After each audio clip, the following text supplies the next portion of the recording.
Hello. Good morning, good afternoon, good evening, good night. I hope by the grace everyone and their families are doing quite well. So today I'm early because I have other priority that I need to do later on this afternoon. So I'm not gonna take too long today. So accept my apologies. Life issues like is something that I do every Sunday.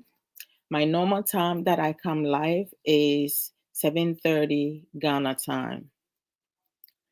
Now, like there are so many issues when it comes to our daily lives, daily routine, decision makings, relationships, marriages, work, friendship, and so forth. We can have millions of us talking about life issues and we will not be able to cover everything that we need to do. Steph Lawrence or say Apomuti saying, welcome. Marin, how are you? Jane, what's up? Clement, hi. David, welcome. So, so it's always important for us, individually to figure out where we lacking from. Every single person on this earth have weakness, right? Some of us, our weaknesses is not as a big a deal as it needs to be. However, when you have some type of weakness and you don't take time to work on it, as time goes on, it's going to increase. It's going to get bigger and bigger and bigger. And we don't want that, right? Um, Many of us, we fought, Sister Santua Blast, I want to say, uh, welcome. So, and thank you for highlighting that. And if we don't take time to really do something about areas that we lacking of, it's gonna get worse.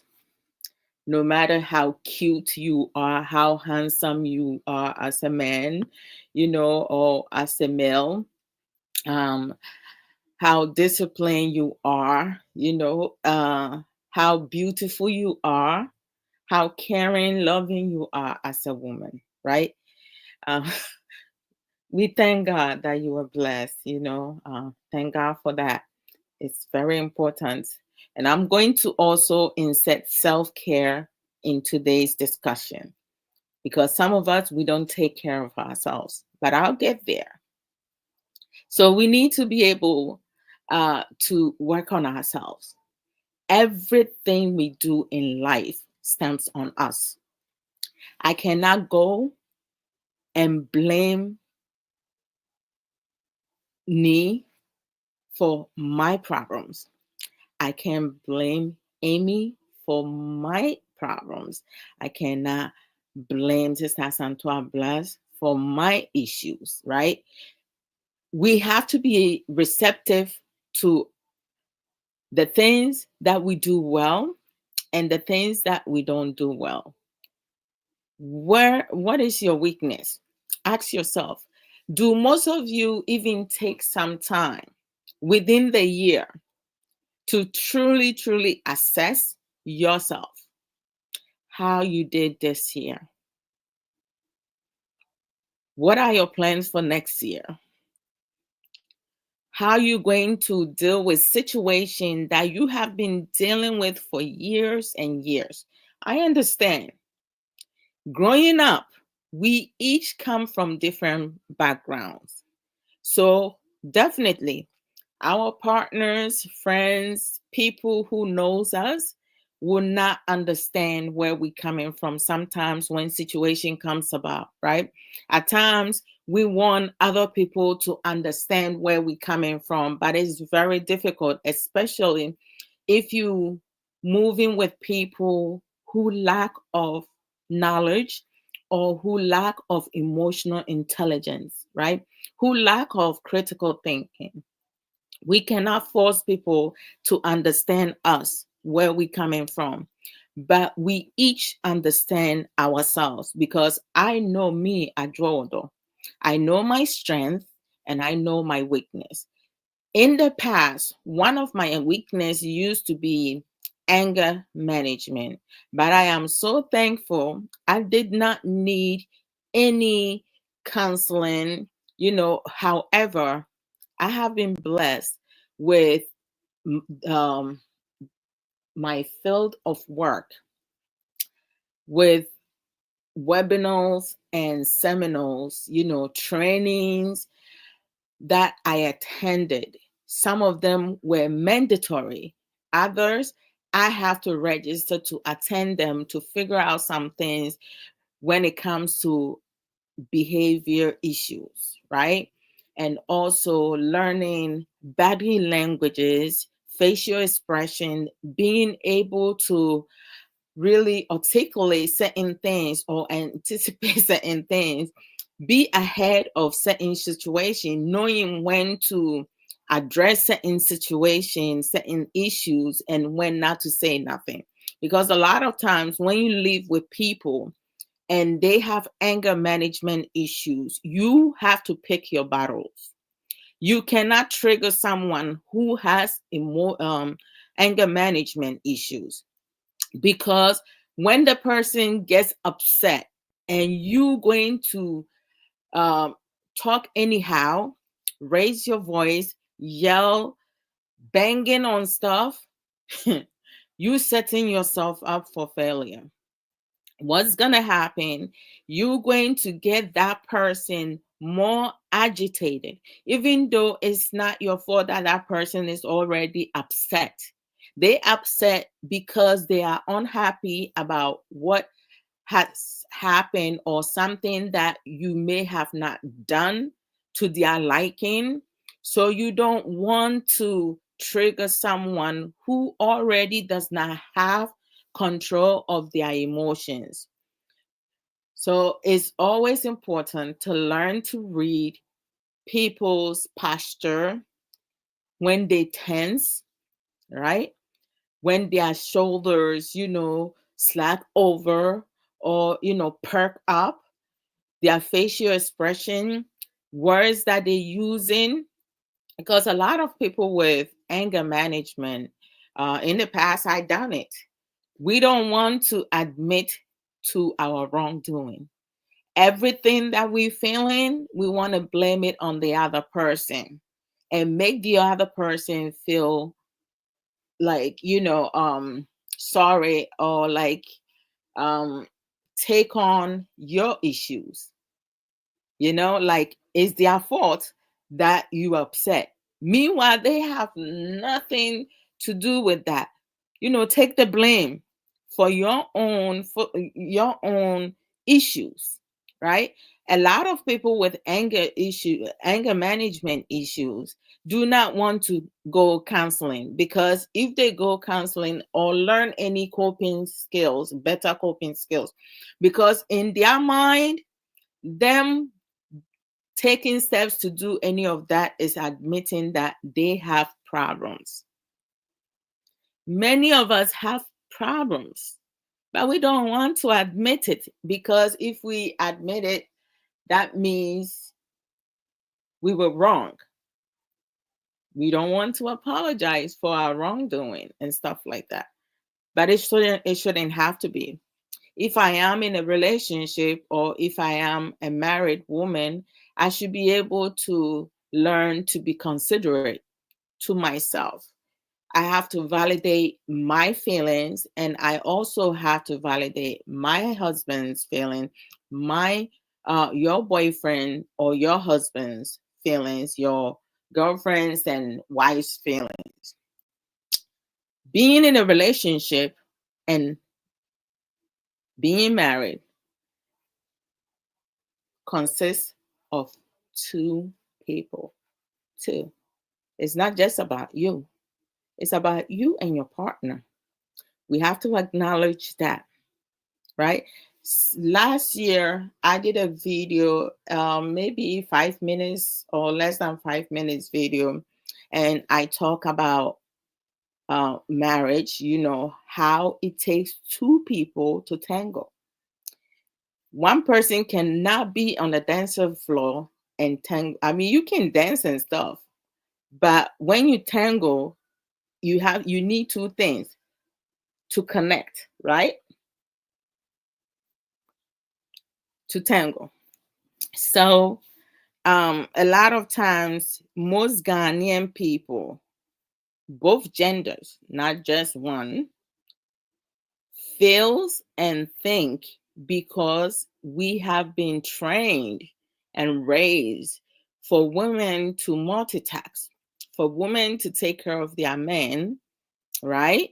And be receptive to our men, the ones who are menace to society. Oh, thank you so much, my dear. I appreciate that. Arabi, good to see you. We are raised to be submissive to our male partners as to whether or not they're doing the right thing or not, right? Most of our male Ghanaian partners, they have been spoiled. Most of them do not have the adequate outbringing. I'm no disrespect. I'm just speaking the truth. If you disagree with me, you can share your opinion respectfully. Okay? Because we're having a productive discussion. So guys, don't feel like I'm coming after you or I'm targeting just you. I'll get to the women soon. So they are raised to be pampered, right? To be taken care of, to be worshipped, and so many others. So some of our men, they have it in their head, whatever they were raised upon, they don't have to change. Some of them are very prideful, and their pridefulness does not consist of a healthy thinking process. They think that is a woman's job. Step here, so welcome. Ragofi, what's up? So they are raised to think anyhow, not even to think about their female partners. Oh, they will get over it. She's the woman, like, she needs to be submissive to me. I'm the man of the house. Like, how do you understand being the man of the house? Of course, some of us women, including myself, I have accepted that a male is the alpha. Okay. They're the head of the house, right? However, being head of the house, you have to be a leader, right? Not someone who feels entitled for certain things, not someone who is spoiled to the core that they cannot think with their brains. They only think with their genital area. Not someone who carries their what on their neck and enter any hole that they get. No. Being able to be in a relationship or being married is a privilege for both the woman and the man. That's my personal thinking. Okay. You disagree with that? That's fine. Share your opinion. Me being married to Kay, it's a privilege for myself and for Kay. Vice versa. If I'm giving Kay a hard time and I'm not being fair to Kay, Kay has the right to divorce me and leave for his peace of mind. And the same thing goes for me. For my peace of mind, if I feel stressed based on the things that my husband Kay is doing, and we have had discussion about it, and it's still happening, and I don't feel happy, not because of me not doing the things that I need to do, but because of some behavior that my husband K is displaying, and it's stressing me out because I do not want to be 6 feet under earlier than I've been blessed with, I have to make a decision to walk away. And ain't nobody in this world, not my parents, not my siblings, not my husband, not my children, will get me to just stay stuck. No way. I love me too much. Maybe in the past, 15 years ago, I might have done that.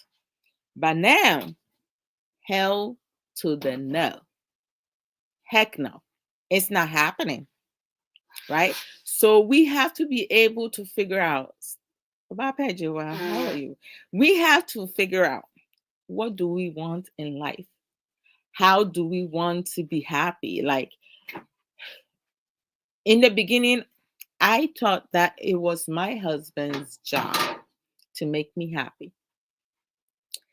I have no clue because it was his first marriage, my first marriage. I had no clue. I thought it was his job for sure, like truly. So, like, things that was petty stuff, I used to gaslight that and make it an argument because I felt that my unhappiness was because of my husband. So I used to like get on him. I'll be like, you know what? You, my husband, you're supposed to make me feel this way.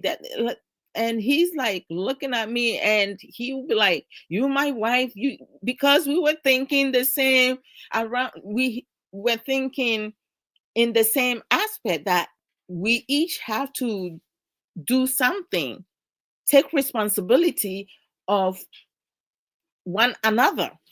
But that's not it. Until a woman understands that in order for her to be happy and make better choices, right, they have to look at themselves, what their weaknesses and strengths are.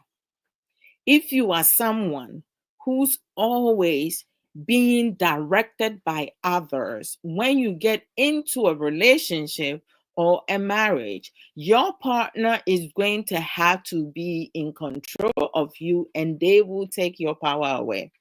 What they say goes. And when a woman is dependent financially, emotionally, psychologically, it means you are receptive of your partner, male partner, being dominated of you, and you being submissive. Your submission is going to consist of being emotionally, psychologically, physically, and even as abuse, SA. Brother Manuel, how are you? Thanks for liking. So you're going to give your power away. You cannot do that.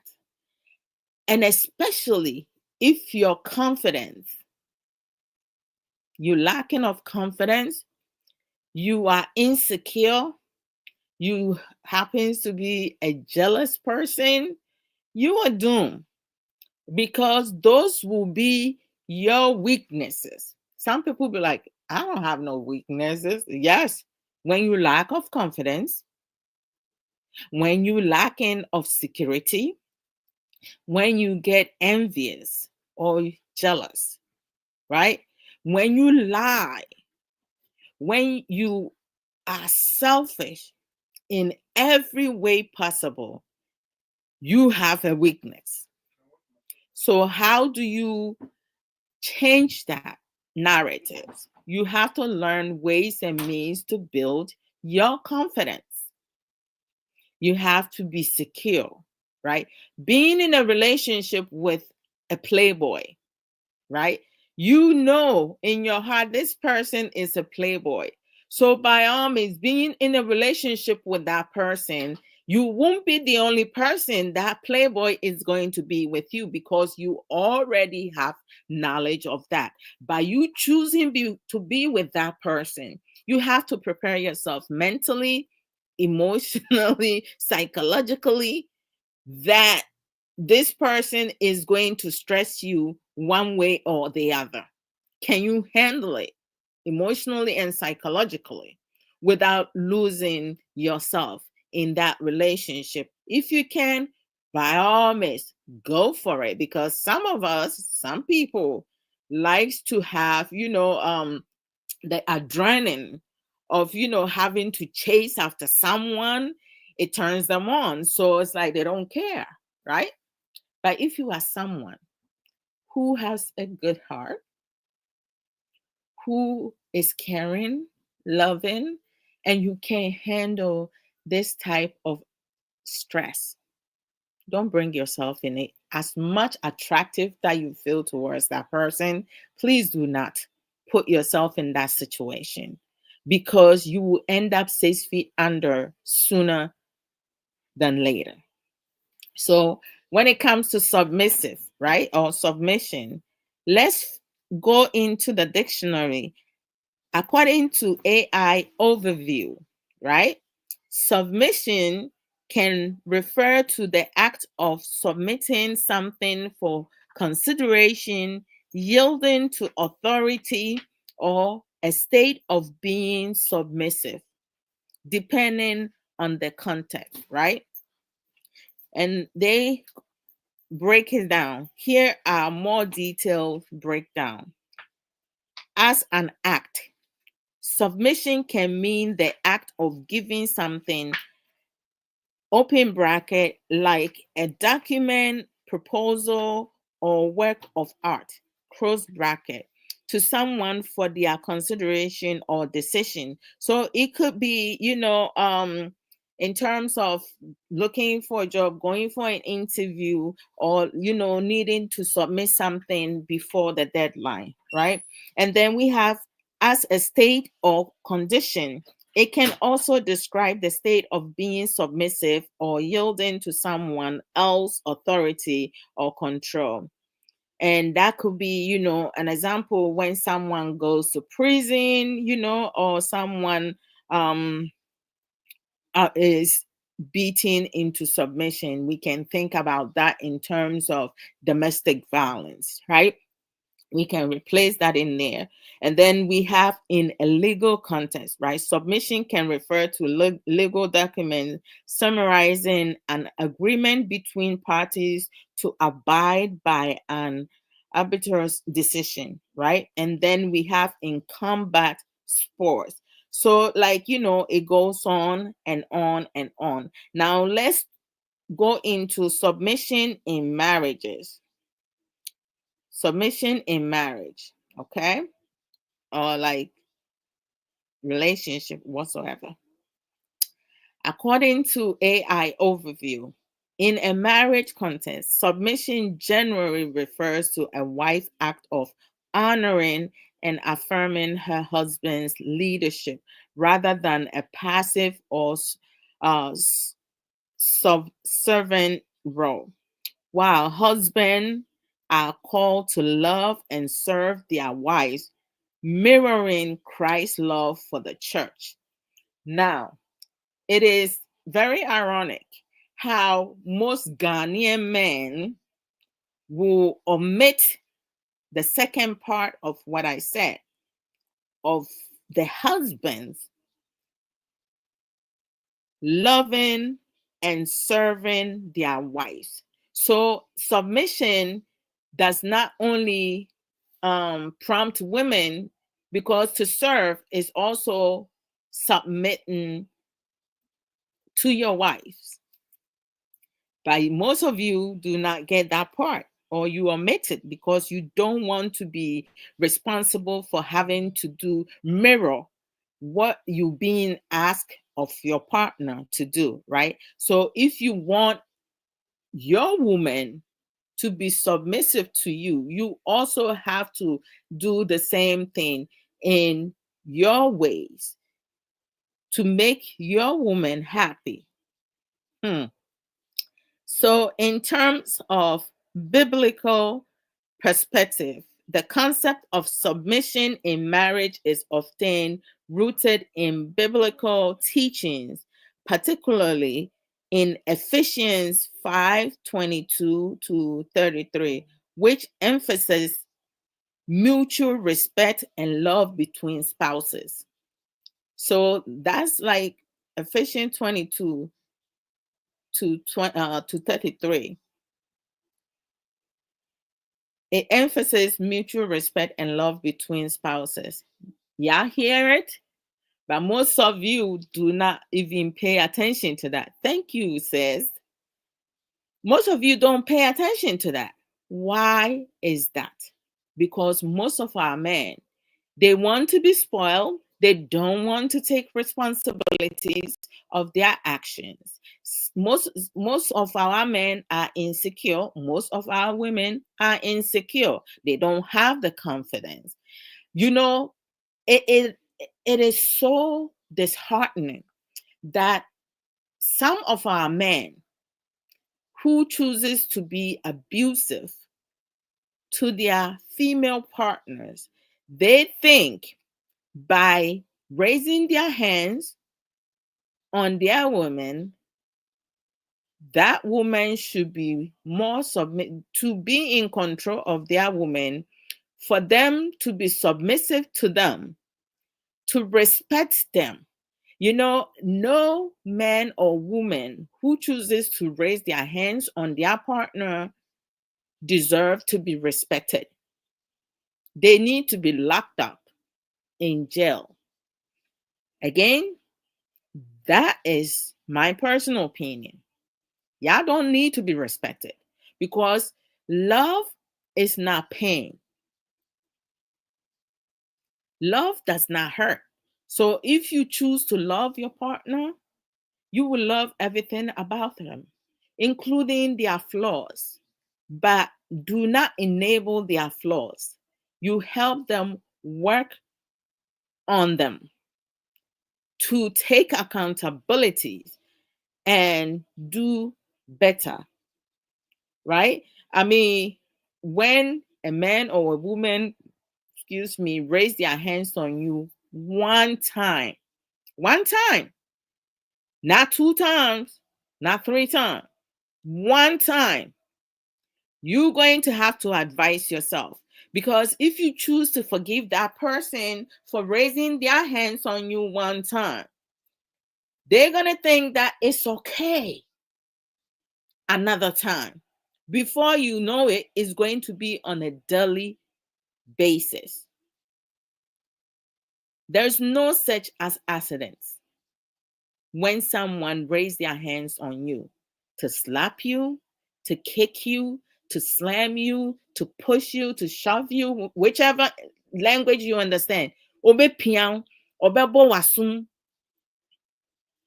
obe butu. Because I have seen a video of a young lady in school being brutally beaten by a young man. And there were more than three other young men over there. There were more than that. And they stood around, move around to make room for the perpetrator, the abuser, to pound on this young lady.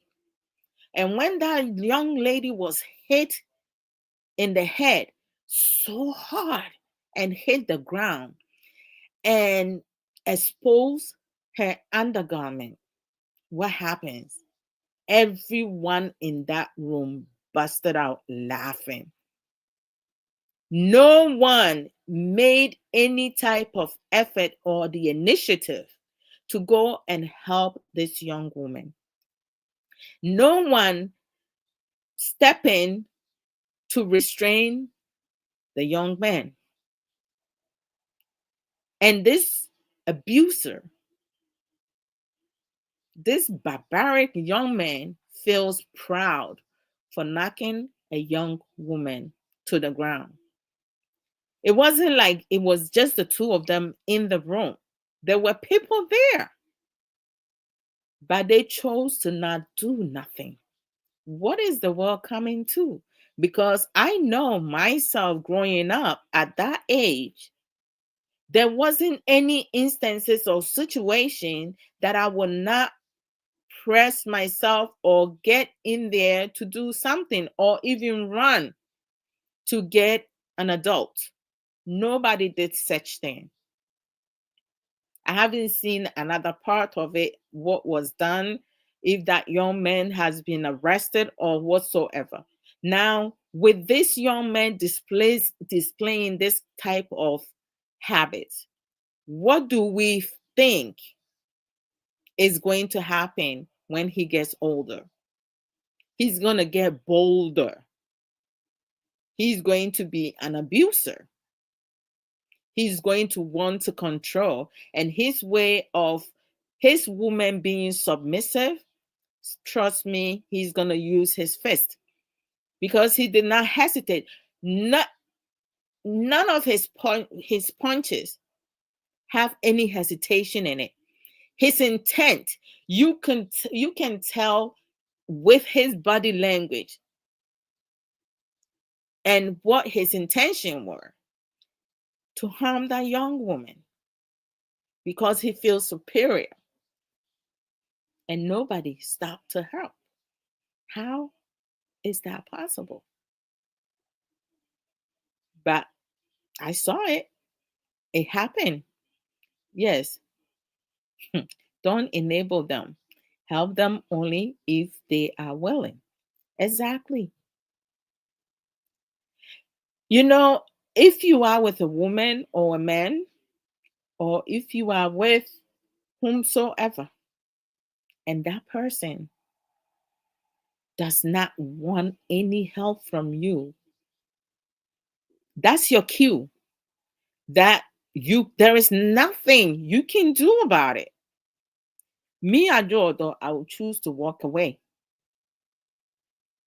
Where I'm not wanted, I'm not going to force myself. I'm not going to impose myself to be where I'm not wanted. The whole idea of two people being together is to learn to listen to one another, teach one another, be receptive to things that you lacking of, that you don't know, that your female partner or your male partner has knowledge about it. Most Ghanaian men do not want to even listen to their wives and girlfriends because they think they know better. It's not a woman's place to speak back for most of them.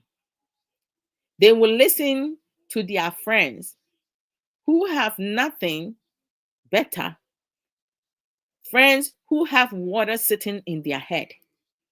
They don't have any type of intelligence.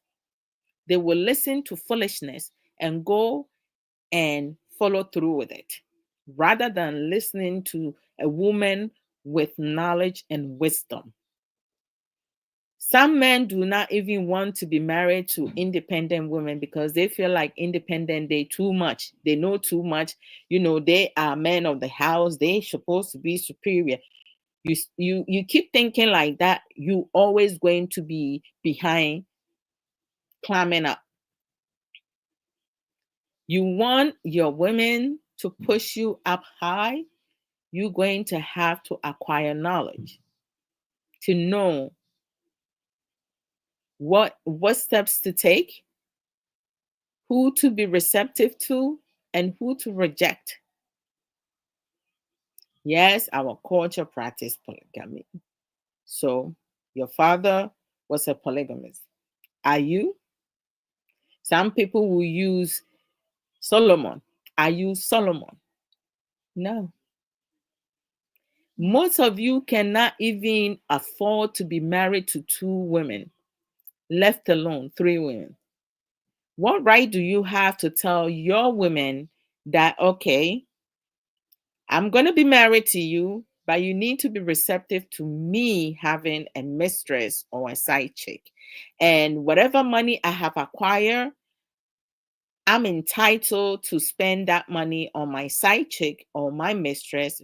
Meanwhile, my wife, you stay home and take care of the children, cook for me, wash my clothing, pamper me, do everything that I ask you to do. Do not complain. Be respect. Do you hear yourself? Everything that I'm saying, does it make sense to you? You want a woman that you disrespect to respect you. You want a man that you disrespect as a woman to respect you. Oh my gosh. Sometimes, I don't know. Now, wives' role.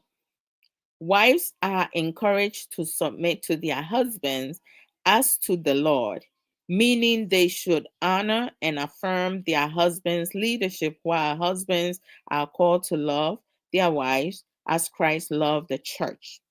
Husbands' role. Husbands are to love their wives just as Christ loved the church, which includes sacrificing for their wives and serving their needs. Hey! Hi! You hear? How many men sacrifice their love for their wives? How many? Yes. We have some men, their sacrificing is to go outside their marital home, to go and lie to their side chicks and mistresses. My wife this, my wife that. Speak ill of their wives. Oh, since she had the baby, I don't have any sexual attraction towards her.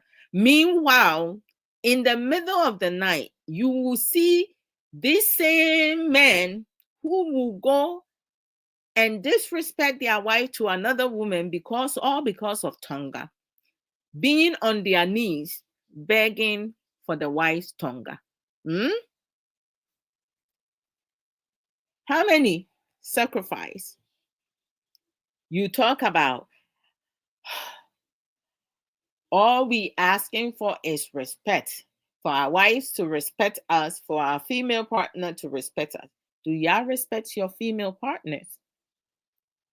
Your action alone, does it show a form of respect or disrespect? Mutual submission. The Bible also emphasizes mutual submission, where both spouses are called to submit to one another out of reverence for Christ, not about domination. Submission in marriage is not about one person dominating the other, but about working together as a team, with both partners putting God first and each other's needs above their own. You hear that? It's not about domination, but most Ghanaian men, their mindset is about dominating their female partners. Female wives have to do this, do that. Like, do y'all understand what the expectations are? What needs to be done? What your part in that is? Most Ghanaian women and most Ghanaian men do not have understanding of companionship, marriages. They don't. Some of them get counseling, but they still do not have any idea what marriage is about. Teamwork makes the dream work. One person, a woman alone, cannot sustain marriages, at least a healthy one. A woman herself. Ɔbaa nko ntumi mma awareɛ ngyina. Awareɛ bɛgyina a, ɛgyina ɔbarima no ne ɔbaa no nyinaa so. Nea mu mmienu bɛyɛ, if a marriage is to last longer, to sustain itself in a healthy forum. It stems on both the man and the woman. Each and every one of you have a responsibility. So we each need to mirror each other. Do not ask of your partner expectation that you yourself will not be able to produce. You cannot look at one partner and expect that partner to be receptive to any nonsense, foolishness, poor characteristics of you, and not hold you accountable for your own behavior. You even need to hold yourself accountable. When you are wrong, you are wrong. You don't need your partner to tell you you are wrong. We need to learn to have self-discipline, to display a form of mutual respect. You want respect from your female partner, from your male partner. You need to reflect that. It can come from one person. So the two people are responsible to maintain a healthy, positive, long-lasting, loving relationships and marriages. It doesn't stamp on women. For my Ghanaian brothers and sisters, it's not a woman's job to maintain their marriages. It's both the husband and the wife. You don't understand it? Go and learn. Go research, process, and start implementing it. Teamwork is crucial in a marriage. Transparency is important in a marriage. Compromising. It's not every day your wife will agree with you. It's not every day your husband will agree with you. Sometimes, depending certain circumstances, situation, we will have to meet in the middle. Other times, the woman will have to meet the man on the other end. Other times, the man will have to meet the woman on the other end. When you guys share ideas and be responsible, you need to be rational. You need to be intelligent. You need to be wise and see whatever ideas your wives, your husbands are spilling out or spitting out. You have to sleep on it and figure out, is your idea better or your partner's idea greater? And then you go with your gut and do what is right. We cannot expect our partners to do our job for us. So for our men who feels and think that it's a woman's job, a wife's job to maintain marriages, wrong. You're going to lose someone better, someone that you might be soulmate with, someone who cares for you. Mama, yeah, welcome. Rapita, what's up? Someone who cares for you. You're going to lose that person and go and find the worst. Some things that I have observed personally that I know. Men who are womanizer, they ended up marrying the worst partner that they never saw it coming. They fool around so much. At the end of the day, they ended up with one woman who is stressing them, and they wish they would have done things differently, but they can't go back. And they deserve it. They deserve every minute, every second minute hours, days, weeks, months, years of being in that marriage. Most of you have heard the song, My Old Wife, Come Back and Marry Me, because the new one who came, no, everything that she's doing, he does not like it. Maybe that day, something worrying me. No for by no, I did away dear many cry when you next time. Ufri bias now corner samba, you would think twice before you act once. What do you mean your ex-wife should come back? Eh? When you had your ex-wife or your ex-girlfriend, you were maltreating her. You think she's stupid because she's calm, loving, caring, does not speak back. Just use her eye to watch you. So she was easy. You sent her away. Oh, Minia, request and come on. Counselor, how are you doing? Go right ahead. If you want to say it in a comment, go ahead. If you want to come on, yeah, you can speak Tree. I don't care. Whichever language you are dominant in, you can come and speak it. Moba obi a wobeba no say wo mpɛ sɛ ɔbɛka brɔfo na Twi no na abɛka, because to say bi mu wɔ ha mo ka Twi na utimu say yes akwai bra yi anasa sister yi ni Twi de pa na no awo ankasa. So you can come on and say something, Mini Abema. So like we can't expect one person in a marriage to sustain it. It's impossible. Impossible.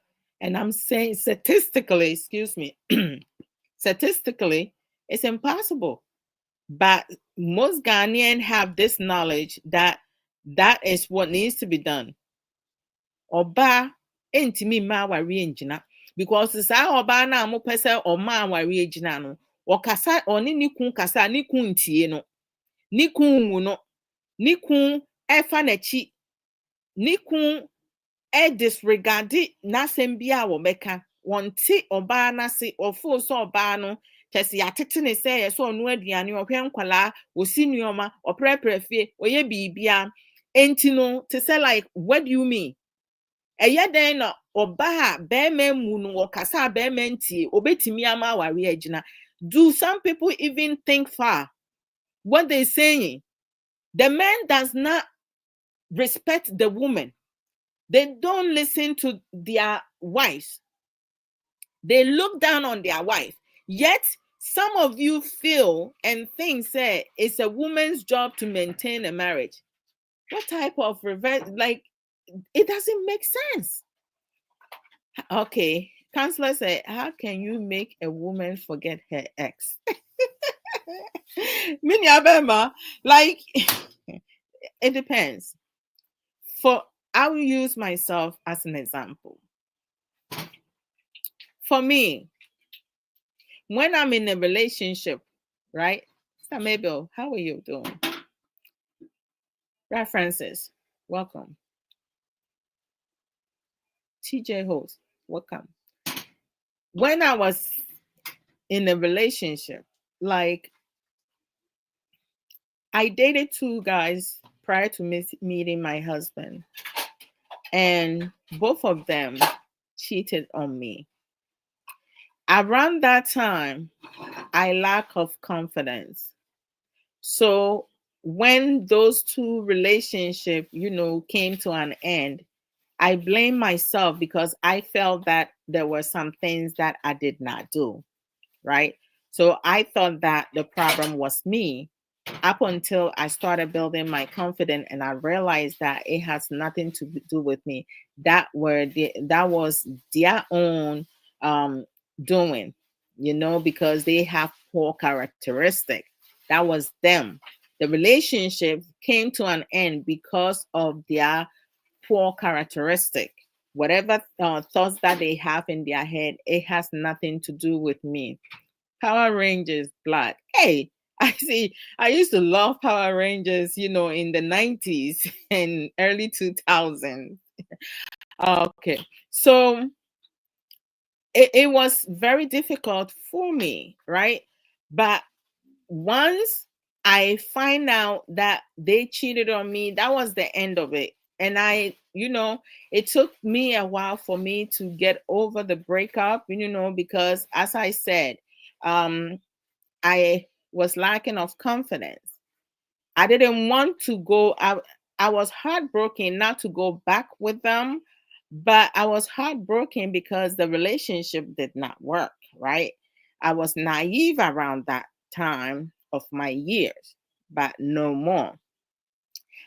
When I met Kay, all my frustration, everything that I felt from those two people, exes fooling around, I pour everything on Kay like it was his fault. I didn't have trust in men. I didn't want to be bothered and stuff like that. But at some point, I realized that Kay has nothing to do with my poor, bad choices. And he is different from those people. I need to learn to get to know him and give him the opportunity to get to know me, right?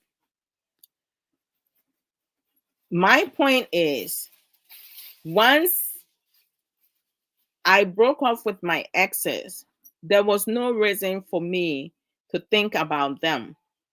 Everything that they and I did, has nothing to do with my current relationship, right? And I wouldn't even dream or think about comparing them to my husband now, because they do not come close, right? Cheaters are liars, they are coward, they are weak, they are narcissists, and so many others. And I'm speaking from my personal opinion, my personal experience, and then speaking with my opinion, how I see cheaters, right? So getting into relationship with my husband, I let him know from beginning, I don't like cheaters. I don't like liars. So knowing my dislike, and my husband chooses to do that, that will be on him. It will not be on me. And I do not have to be receptive to his action. Nobody can force me to do that, because he knows what I like and what I don't like. I know what he likes and what he does not like. So knowing full well the things that my husband do not like, I will not be so stupid. And stupidity is a behavior learned. It's not, no one is born with that behavior. No one is born stupid. It's a behavior that humans learn, both genders. You grow up and you learn, people learn to be stupid because they don't want to learn anything constructive.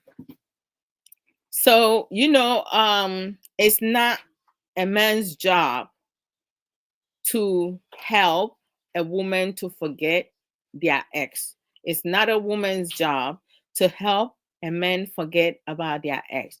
If you are with someone and they have a tendency, when you have misunderstanding or have an argument, or differences, and they keep bringing their ex's behavior or characters into that argument or whatever talk you guys are having, you're going to have to advise yourself. Maybe you are with the wrong person, because what is happening between you and that partner has nothing to do with their exes. If their exes can perform well in bed, why are they not with that person? If their exes can do better, why are they not with their exes? So I don't condone or like encourage such foolishness. Once you bring your ex, I will tell you to pack your shit and leave. because I don't know your ex. Your ex, you and I have nothing in common. Don't compare me to your ex, because some of us, we enable this type of foolishness. Why is your ex in this conversation? Confront them, put them in their place, just be straightforward with them and let them know, brother or neighbor. Fudu, what's up? Diego, hi, Nana. Let them know. Don't be receptive to that, because some men and some women expect you to like feel vulnerable or be lacking of confidence, because they think by bringing their ex-boyfriend, ex-girlfriend, ex-partners into a conversation, they will, trigger you or like provoke you. No, don't let that get to you. But I'm telling you, it's not your job, bro. It's not your job to have your ex forget your current girl or current guy to forget about their ex. It's their job to do that. If they're going to be bringing them in there, then they're not ready to be in a relationship or to be married to you at all. That's my honest, opinion for sure. They using this reverse psychology on you, playing with your mind. Hell no. If their ex is so great, why are they with you? Ask yourself that question. They're with you because their ex could not provide them some of their desires, fantasy, or their likeness that they need. That's why they no longer with their ex. There is something wrong with their ex. That's why the person is their ex, right? But sometimes some of you don't think ahead. You feel, okay, what did their ex used to do that I'm not doing? I'm not comparing myself to my husband's ex or exes. Like, what does that have to do with me?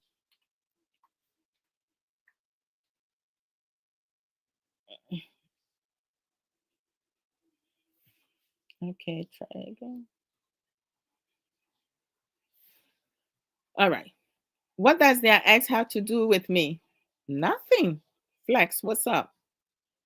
So I'm better.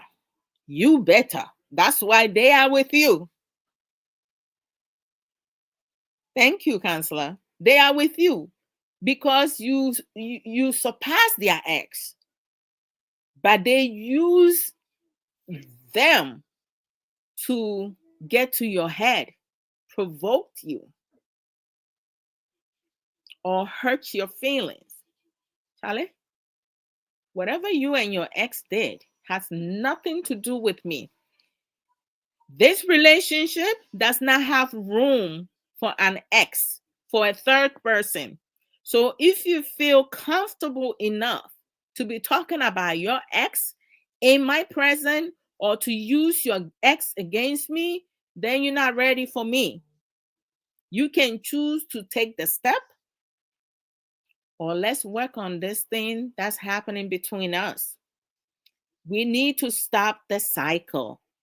We have to break that cycle, because if you're going in the circle, like on and on, or if you're in a pit and that pit reaches your ankle and you don't come out of that pit, and you just going to enable those foolishness, like, and have your partner speak to you anyhow, or like, disrespect you by bringing their exes into your conversation. Before you know it, you're going to find yourself in that pit reaching your neck.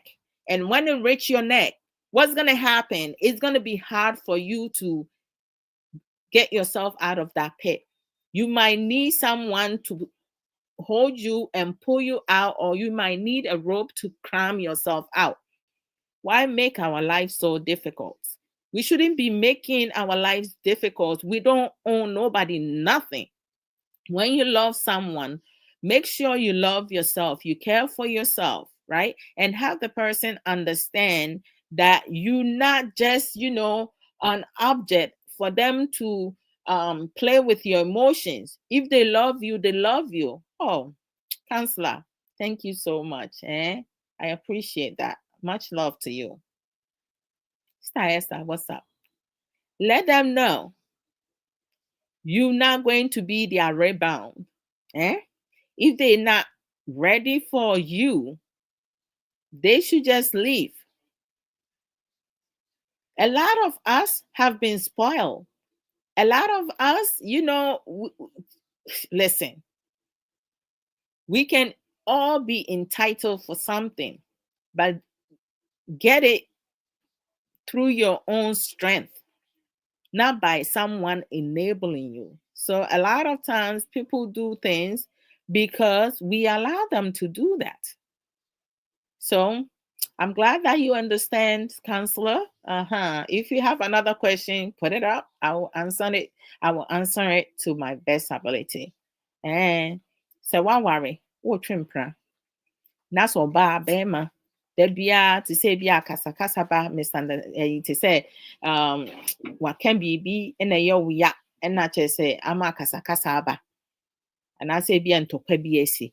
Na o be kasa ma what they bɛrima na ɔne ne wɔ hɔ dada anaasɛ ɔbaa na ɔne ne wɔ hɔ dada asɛm ɔbɛ mu a me nua bɛrima me nua baa mɛmma ne kwan na ɔnante so saa ɛnyɛ buo ɔmbu ma n'aso nte sɛ ade a ɛkɔ so no ɛyɛ wo ne ne mmienu asɛm ɛnyɛ wo ne no ɛne nipa a na wo ne ne wɔ hɔ ansa na wɔbɛhyia wo no mɛmma ne mfa w'adwen ɛnni agorɔ saa ɛsiane sɛ wo a wɔne wɔ hɔnom no ɔmpɛw anaasɛ ɔnyɛ ready sɛ obe moving on from bɛrima anaasɛ ɔbaa na ɔne ne wɔ hɔnom na ma n'aso nte sɛ obetumi akɔ ɛnyɛ by force sɛ ɔne obɛtena. I know sɛ wodɔ obi a ayɛ a na yɛ den sɛ hold the person accountable, but nokorɛ yɛ nokorɛ. Mɛmma wo ho kwan na obi emmu kwasea saa. Sister Monique, what's up? Yeah, don't allow that, because relationships and marriages is no joke. When we make decisions to be in relationships now, we do not allow a third person to come into it. In order for a third person, Sister Monique, thanks for the liking. In order for a third person to enter our relationship or marriages, either physical or illusion, it will stamp on you or your partner. Say obi ba me ni mi ku awarie mu a eye me anase ke ene be manabasa. Anase wo anase wo ho kafo ne be manabasa. Do not allow that. And don't allow, partners to disrespect you, especially at your marital home. When they are unhappy or they are upset, to speak anyhow. They need to learn to tame their tongue. Every single person needs to learn to tame their tongue. There is a motto in Century Motto. It says, think twice before you act once. Don't just speak and say the wrong thing and then you come and apologize. No. Think through things that you say. Don't open your mouth and speak if you don't have anything good, productive, empowerment, encouragement, compliment to say. Close it. Go drink water. Take a walk. And when you are sound mind, you come and you revisit that. If you don't give the invitation, it will not happen. Sis, I'm telling you. I love that. Learn to tame your tongue. Thank you, sis. Oh, Sister Monique, much love. It's serious. So we have to learn to make sure that everything we asking our partners to do, we can reflect that. Don't set high expectation for your partners and you set a low expectation for yourself. Our Ghanaian men, if you think it's a woman's job to maintain marriages, you need to go back to your mothers and relearn. You have to unlearn to go and relearn. I'm not saying this as a form of disrespect. I'm saying this to have you guys understand that it's not your wife's job to raise you. It's not, as women, our job to raise grown men. But it's you, the man, and the woman, both your job. When the both of you make a decision to be in a relationship, to be married, it's both your jobs to be adults, to be mature, to learn to be respectful, to acquire knowledge, to use your emotional intelligence, to be a critical thinker. It's both of you. It's not one person, because we already learned that one person cannot sustain anything. And we also learned that submission is not about domination, right? For one person to be in control of the other. So if you guys don't understand what submission is, do your very best and do research and acquire about it. Women are not rehabilitation centers for men, vice versa. Correct. Sometimes sometimes I laugh not because I'm making a mockery of anyone. It's either you laugh or you cry. I prefer to laugh. It's serious though. The way that some of our men and some of our women think, because of our culture, is so embarrassing. It's below like baseline. Why? Because you have some mothers, they enable their sons' foolishness. We changing that narrative. I know I'm changing that because I'm raising my sons and my daughters to not have that type of mentality. We do it together. Teamwork is a must. Transparency is a must. Being supportive is a must. Compromising is a must. Respect is a must. It has to be mutual. Everything that I'm saying has to be mutual. And we understand what mutual means from both sides, not just one side. You don't love a person, don't even waste the person's time. You need to take the step. If you cannot reflect what you're asking of your partners. I don't quite understand. Sometimes you have some of our men say, well, I grew up in a polygamous home. Okay. Thank you for telling us. Is that what you're going to practice? Are you also going to be married to two women, or are you going to be married to one woman and have a mistress or a side chick on the side? That's not practicing polygamy. Polygamy is to be married to both of them. It's infidelity.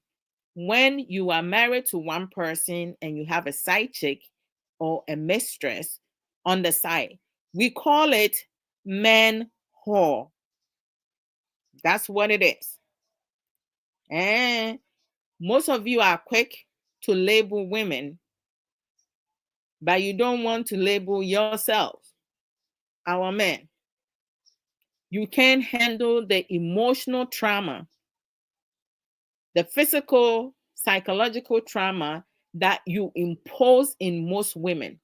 You expect Ghanaian women to be receptive to your foolishness and nonsense, to enable you to be disloyal to your wives, to disrespect your wives, to maltreat your wives.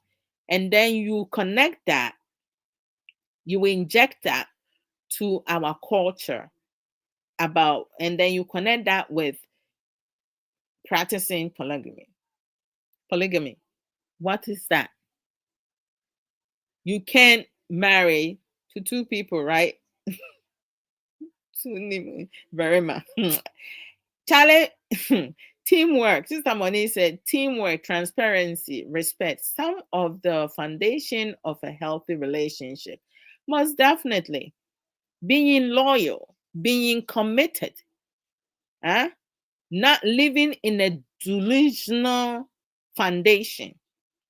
Oh, we say it in Chi. Let me say it in my native language. Or beba. When they go, they will come back. And so they justify cheating with polygamy. I'm telling you, infidelity. Most of our Ghanaian men, you will, oh my gosh, majority of you, we only have a few noble men within our Ghanaian culture and our Ghanaian society and community. A few noble men. And majority of them, you display unacceptable behavior, yet you don't want to take accountability of that. You bring Solomon. Please stop bringing Solomon. Don't justify your poor, bad characteristic. We know. When you know, you know. Some of me, Adwoa Odo, I will not be receptive to that. Metwe mpna, manji antum, na maware, misi mebeji atum. Miku nte masi a, eyo onu ana sem, onu ani jejereje. Minsu me nte na se eye mi ami jejereje. Meni miku yate ye ho ase.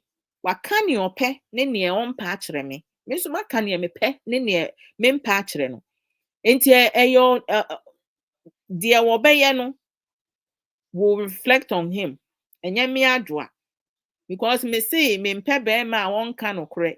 Nobody ntra akere me. Me mpe bema a wonye faithful. Na obeye unfaithful na. That's the decision one making. I will not I will not condone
double standards and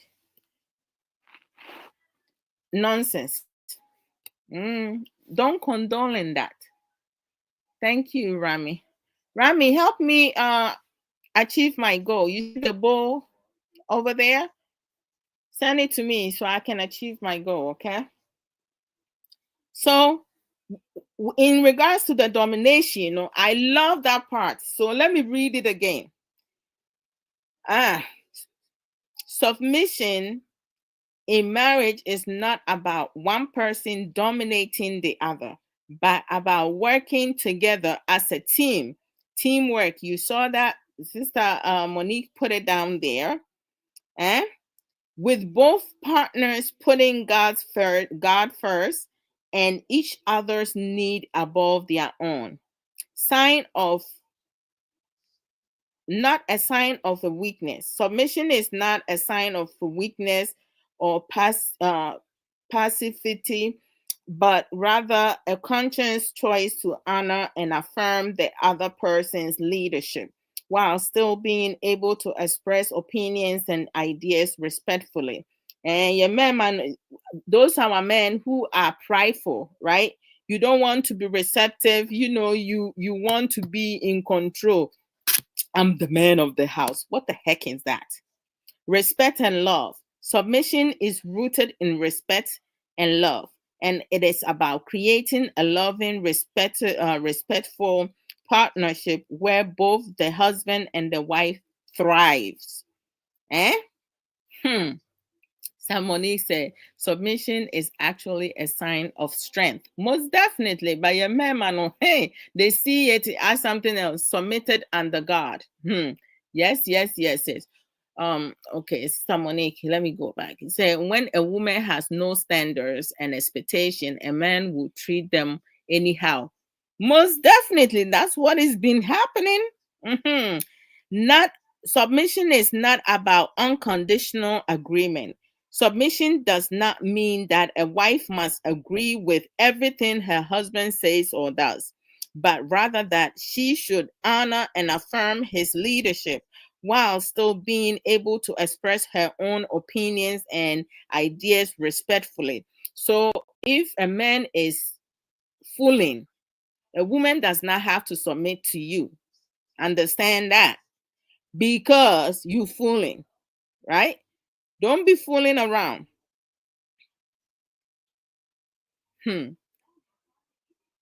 Just make sure that you are doing exactly what you're asking your wife to do. Submission is the real foundation of God's creation for both men and women.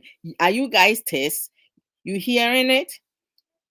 It doesn't imply dominance. It applies a togetherness that puts the other interests above their own. Without that kind of understanding, there are huge problems and difficulties. And that's what's happening in the Ghanaian community and society.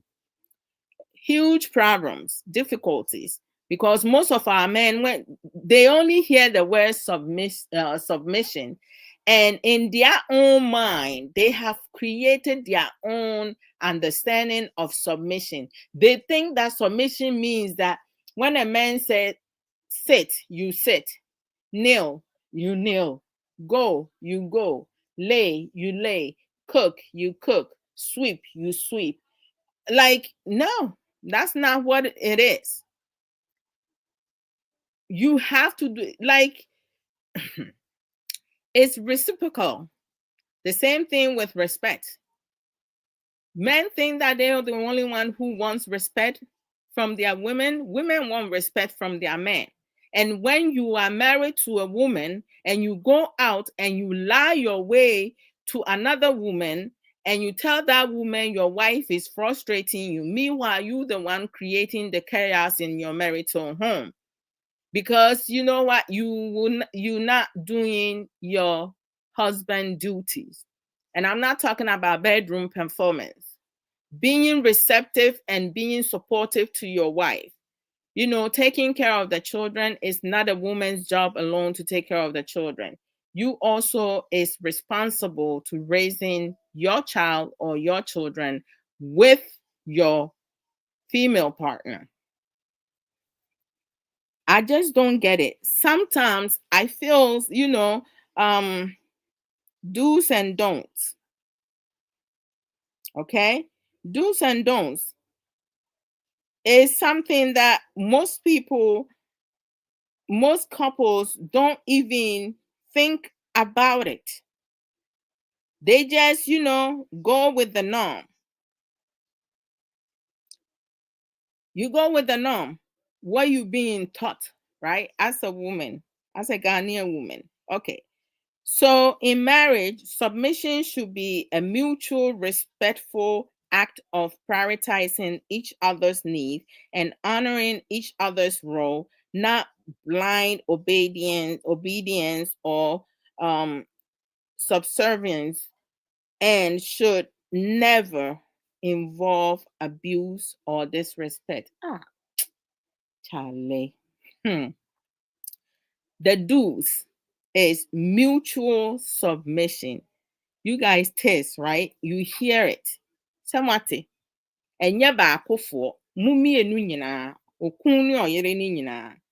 Both spouses should be willing to submit to each other's need and opinion, fostering a spirit of unity and cooperation. That's what's up. Respect and honor. Treat your spouse with respect and honor, recognizing their unique strength and contribution to the marriage. Most Ghanaian men, they want to talk, demand, eh?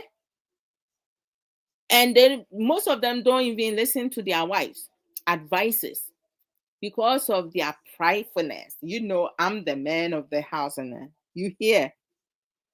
Open communication, many of you lack of, because you be screaming, yelling, and acting up with your lower bottom.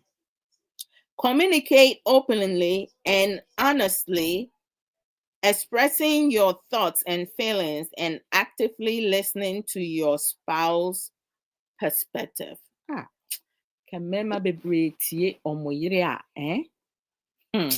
They will be so happy. They will live longer. They will live longer. Because of that. Yes, so raising voices to the roof. Arabi said, somebody said, man of the house has never even bought a bunch of flowers for his wife. Oh, Charlie, they're not. Most Ghanaian men are unromantic, and vice versa with most Ghanaian women. It's only a small percentage who understand the language. What we're talking about here. Welcome. Hey, listen to your wife's perspective. I'm the man of the house. Like, is the man of the house going to sustain the marriage? Because those who speaks about says, oh, great, come on in. Man of the house. Sister Monique, welcome. Sister Adwoa. Yes. That's it. Asama they are back rough. Sister Adwoa. Yes. Wasama uti. Asebi na bibeka no mugwefu no. So yebeka. I don't know. Uka, you said something earlier about our culture telling women that when your husband is cheating, don't worry. Mm-hmm. When he goes around and tests all the women, he will come back home. Yes. I want to complete that sentence for them. Mm-hmm. He will surely come back home. Yeah. With STDs. Mm-hmm. With mental issues. Yeah. With trauma. Yeah. And with exes fighting left, center, right. Oh, yes. Definitely, he will surely come back. Mm-hmm. And he won't just come back with those nonsense trauma to deal with by himself. Yeah. And most of the time, they come back when their exes threaten them to expose them. Yes. That is when they come and tell you the sitting wife. Yeah. So they will bring all those trauma for you to deal with. Mm-hmm. Sister Adwoa, sometimes me and my friends, we have a saying. We say that the men of this century, they are your husband when they are inside the house. Yeah. That is if you, the woman, has no standards and expectations. They are only your husbands in the confines of your home. Yeah. But when they step out of the door, they are everyone's husbands. That's right. And that is how most of our men behave. Mm-hmm. Now, you spoke about submission. Yeah. You see, it's very clear in the Bible. I don't know why they seem not to understand it. And because they justify patriarchy a lot by going inside the Bible and lifting literally most of those words to justify their patriarchy, their control. What they need to understand is that submission is mutual. Yes. And submission comes naturally when a man steps into his full masculinity. That's right. In the home. That's right. That includes provision, protection, and leading and serving in the home. Correct. When a man does that, naturally, even if you are dealing with an alpha woman, she will submit. Yes. Because at the end of the month, that woman is not pulling out her hair to pay the mortgage or the rent by herself. That's right. She is not struggling to take care of the kids, to arrange the systems in place for the kids. That's right. She is not pulling out her hair, dragging you from behind that television. Yes. Because the truth that a lot of us don't want to accept is that most of us as Africans don't like to read. Oh, yes. We prioritize entertainment over education. Yes. And that is why there are conversations now going on social media about how black men are lacking behind in academia. And most of them do not want to access academia. Yes. Why? Because they prioritize sitting on TikTok for 10 hours, talking about how a woman must submit. When in actual words, what they want to say is how they can control a woman. Yeah. And dominate a woman. And they sit there for 6, 7, 8, 10 hours. That's crazy. Instead of discussing low sperm count, instead of discussing andropause, instead of discussing men in abusive relationships, instead of discussing men's mental health. And Sister Adwoa, do you know the most annoying thing? When they have issues with their mental health and all these things I've mentioned, you will find them in our DMs. I know, right? That's the worst part. Support and solution. And at the same time, they will go and sit on those platforms and say, hey, a strong woman like Monique, no. Why are you in my DM? Telling me that your wife is slapping you here and there. Why are you not speaking to your red pill platforms? Why are you not speaking to the men over there? Because you are not safe. You don't feel safe. Yeah. Because they haven't created that safe environment for you to confine and support you over there. Yeah. And that is why that is happening. Now, Sister Adwoa, one of the things that I've noticed is a lot of the bad behaviors that our men put women through is enabled by the women themselves. Yeah, they allow it. I'll give you an example. I saw something, I think last week. A woman, a very independent woman, I was surprised. Wow. Who has her own business, yeah? And she was in an interview telling someone that she is married to a certain man. Really? And in the comment section, And what I know as well, apart from the comment section, is that this man is married to somebody else. What? Okay? And in the comment section, somebody wrote, oh, but I thought that man is married to so and so person. And so are you the man's side chick? And this independent woman was sitting on an interview and was talking about how that, like, it's almost like is in competition with these women. And the man that I'm talking about is a ladies' man. Wow. And then I said to myself, do you know why she has to do that? Because we live in a culture and society where when a woman is not married, she's not revered as a human being, literally. Mm-hmm. They expect a woman to be married and have children. Yes. And so it's almost like it's a shame for her to sit in public and acknowledge that actually I'm not married. And so she has to say that I'm with this person.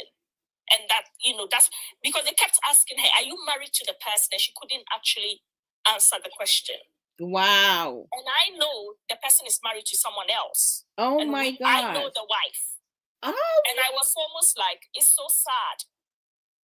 So you see, it is this bad cultural conditioning and practices that allow women to enable men's bad behavior. Yes. Because if not for this bad culture, and this woman comes from a part of Ghana that takes marriage so seriously, to the extent that women from that part of Ghana will insult other women because they are not married.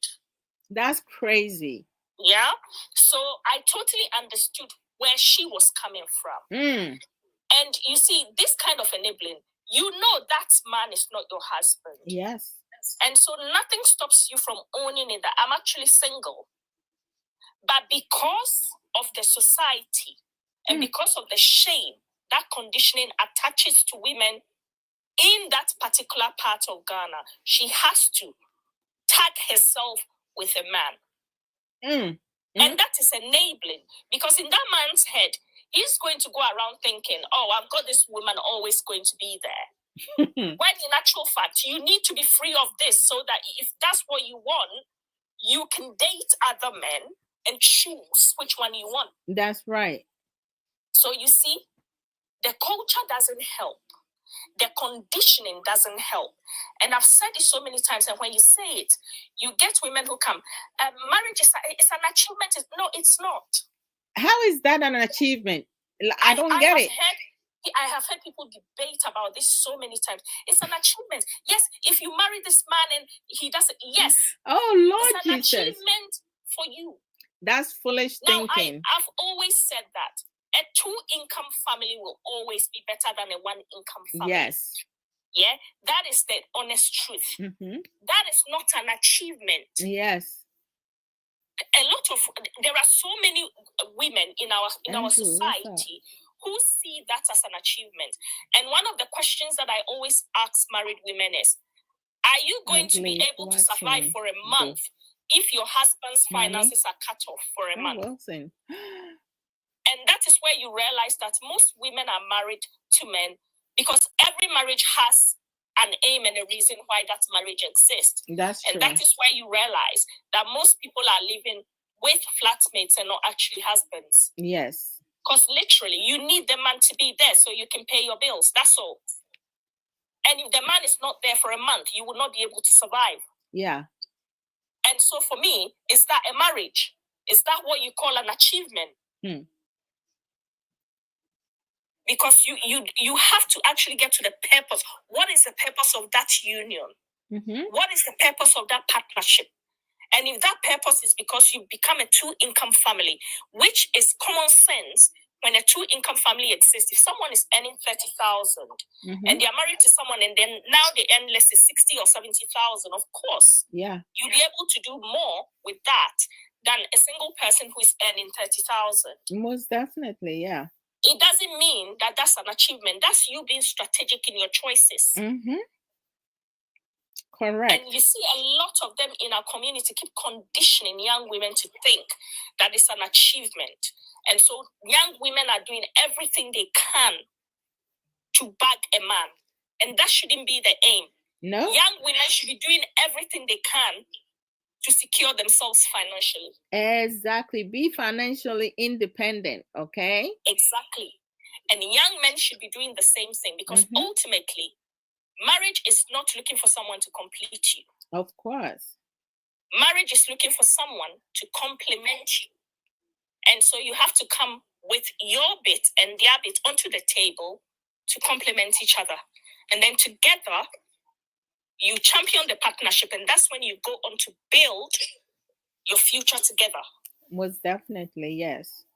So, you know, when I hear people like in our culture, and this has happened over the years, conditioning. So you see so many women, even Sister Adwoa, there are women who are divorced, men who are divorced. Most times the men don't do that. Yeah. I know women in our community who are divorced who still wear rings in public. Yeah, because they are ashamed. They are ashamed to own it. That actually, I'm not married anymore. So they have to, when they are going out in public, you find them with the rings. That's really sad. It is very sad. And these kind of issues, we don't realize as a community what this does to people's mental health. Yeah. A lot of people are living a lie because of this kind of conditioning. Yeah, double life. And then you hear people who actually like stand on that, and you find some of these red pill platforms and, you know, these women, what gender war platforms preaching the other side, and you think that is not what we should be focusing on. You're right. We should be focusing on encouraging young women and young men to secure their futures financially. Most definitely, yeah. And then once that is done, or during that journey, if marriage is in the light for them, then that's fine. Then they settle for that. Yeah. And one of the things that we need to make normal as well is that not every man or woman is destined to get married. And that's the truth that as a Black community, nobody wants to hear. Oh, greetings. There are some people who are just destined to be single. They will go on, they will head organizations, they will build all sorts of futures for themselves and for the world. But they are not actually destined to be married. No, correct. That's and true. And sometimes we push women like this. I don't know, Adwoa. Sometimes I've met women and men who say to me that, oh, I think in hindsight that I was probably not supposed to be married. What the heck? Yes. I mean, like, oh Lord Jesus. I've had women who have come out of divorce, who have come out of marriages, and have gone on to build themselves and are doing great things. And you speak to them and they say, you know what, in hindsight, I shouldn't have done that, because I would have gone even further than I was now. And so we ought to understand that it is a choice. And if someone, we need to empower the youth to be able to make that choice if that's for them. That's true. And if that's not for them as a community, we also ought to support that choice as well, instead of conditioning and enabling, especially when it comes to the side of women, to make them go to that extent of having to say, because I have to get married in this society, or because I am supposed to be tagged to a man, I have to I have to almost like try to bring down my standards or enable a certain behavior, or because I'm ashamed, then I have to do this just so I can fit in. No, man. And that's where the detriment is. Yes. As a society. Yeah. But absolutely. And you know, one of the things that I will say is that a lot of the time, women in our community, and I've heard this, when you ask them, in your marriage that you're married, what are your, do you have any deal breakers? Do you have any, they don't. I know, because they don't think beyond that. I've heard women say, you know, any woman, if your husband cheats and you let him go, you are a very stupid woman. And then they go into the Bible and they lift that verse. A woman builds her home, a wise woman builds her home, and a stupid woman tears down her home. Now, let me correct that mistake. Mm-hmm. You see, everybody has a choice to make in your life. That's right. And everybody has a right to choose which consequences they want to use. But one thing I want to clear here, if a woman's husband cheats on her and she decides that she doesn't want that man again, that's okay. Yeah. I'll give you an example. I've said this before. A friend of mine who comes from the southern part of Africa, one of the countries, was married to a chronic cheater for years. Wow. Didn't tell us anything. She started being sick, went to the hospital and got diagnosed. And guess what she had? HIV. Oh my gosh. Yeah? That's wrong. And in a bid to support her as a friend, we had to register for a charity that supports people with HIV in the UK. My goodness. And I asked her a question. I said to her, do you think that if you had told us earlier and you were empowered and you decided to leave this man 20 years or 10 years ago, would you be in this situation? She said, absolutely not. But because the culture she comes from would frown on divorce, and she was trying to cover and enable the man so that nobody knows that there's a problem at home, which is what happens in a lot of marriages in the African community. She's ended up with HIV for the rest of her life. Oh my gosh, that is so when wrong. I hear women stand in public and say that any woman who chucks her cheating husband is a foolish woman because she's teared down her home, that tells me that is a woman who has not done the work inside. That is a broken woman who doesn't know who she is. And that is a woman who has no self-confidence. Because you know what? A woman who has standards, expectations, who has deal breakers with her partner, and that partner knows where he stands with her, and both of them decided would know that there are certain behaviors that's not acceptable. Of course. And when that behavior happens as a woman, this is the consequences, and that's it. And that is the reason why we have a lot of African men cheating all over the place, left, center, right. Because you have women who enable this bad behavior, and they will come and they will lift the verse and they will say, oh, you know, any woman who chucks a cheating husband is a foolish woman and is tearing down her home. Or because of that is absolutely they're talking nonsense. About themselves, my dear. Wait until you get diagnosed with gonorrhea, syphilis, HIV, and the rest. That's with right. Mental trauma. And then you will know that it would have been better if you had standards and expectations. And to finish off, I always say this about cheating. When a man cheats on you, they break your trust as a woman. Yes. Now, when someone breaks your trust, this is the analogy I always use. It's like a mirror or a glass that has been smashed on the floor with broken pieces. Yeah. You can pick up the broken pieces and put it together, but I can assure you it will never be the same. Correct. And so majority of women who live in marriages that has suffered from cheating, most of them suffer from insecurity, lack of confidence, and a lot of them always are always on hypervigilance because you have to always hypervigilance around that man. That's right.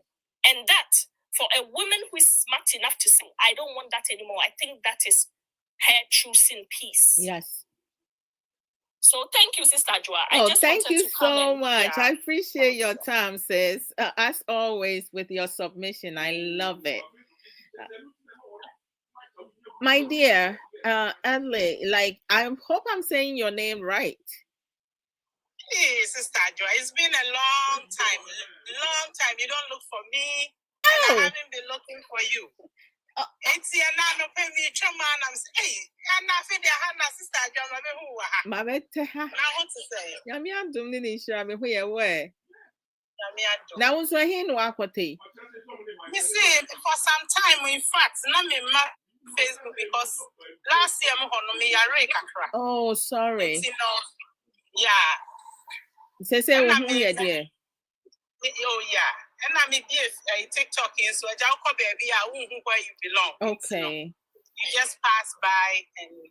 Well, I mean, they said that they were whom in the Assam reconnected. And then you see me point, may I make my mistake, Philipona. Oh wow, that's awesome. I'm enjoying the topic as usual. Made that senior me shout. Yeah, and then say sister can be say. Sister Monique. Sister Monique can be say. A man, your society, most of the time, we accept cheating, we accept and we enable behaviors of men and women at the same time. It is not healthy. You're right. Or can be about diarrhea. Let's put diarrhea even on the side. Yeah. How about the family, the children we have with this person? Yeah, some more. The sanyoma way you know abuse, cheating, all these problems. Now what are you teaching the children? No correct. What are you telling them? You see, this is the reason why Auntie Adwoa, we still have this problem, and we will probably not have this problem dissolved for many years to come. No correct. Unless we start teaching our children, say, this is a no-go area, this is a yes-go area, this is acceptable. Yeah. See, our children, as we have had them in abroad, or diaspora, they are confused. Yeah. And this is the reason many of our children, and I'm using many, because there are few that are beginning to accept our culture. Yeah, they are educated. People say, you know what? Well, it is your culture. It's okay for you, but it's not okay for me. No correct. But other children, most of them, they don't want to have anything to do with our culture. Yes. Okay, and practices. Yeah. Because you know why? We don't know what we are doing. Yeah. For us to be able to take our culture and tradition seriously, yeah. Okay, what are the benefits, the positive, the energies are stronger, encounter? Can we learn and then add it to our also positives? We have many positives in our community, in our culture, in our traditions. But and you maybe as we grow and expose ourselves.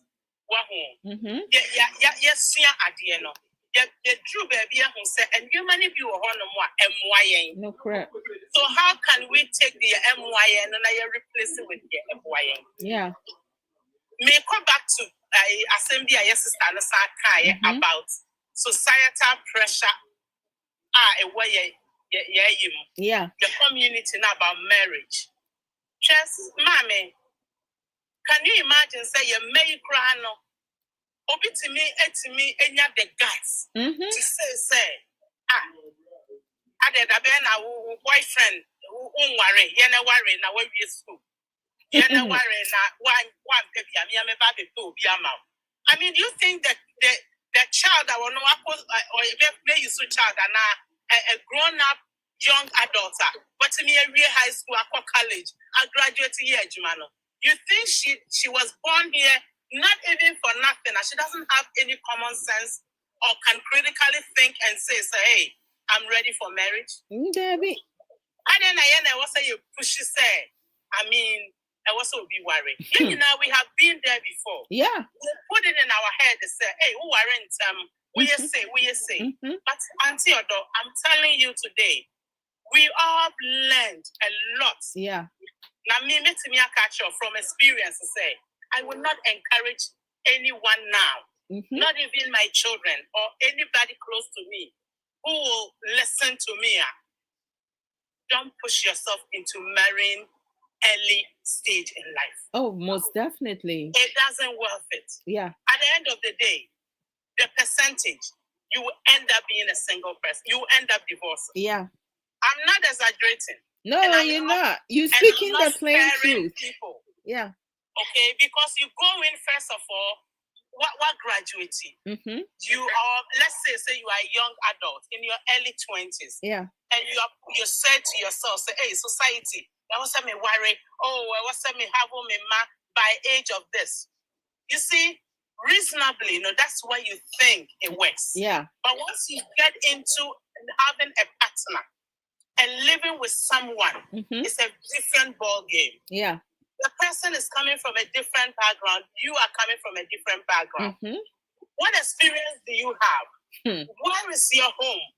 What experience do you have with your mom and dad or your grandparents? Me growing up, I always say, with both grandparents, with multiple marriages, okay?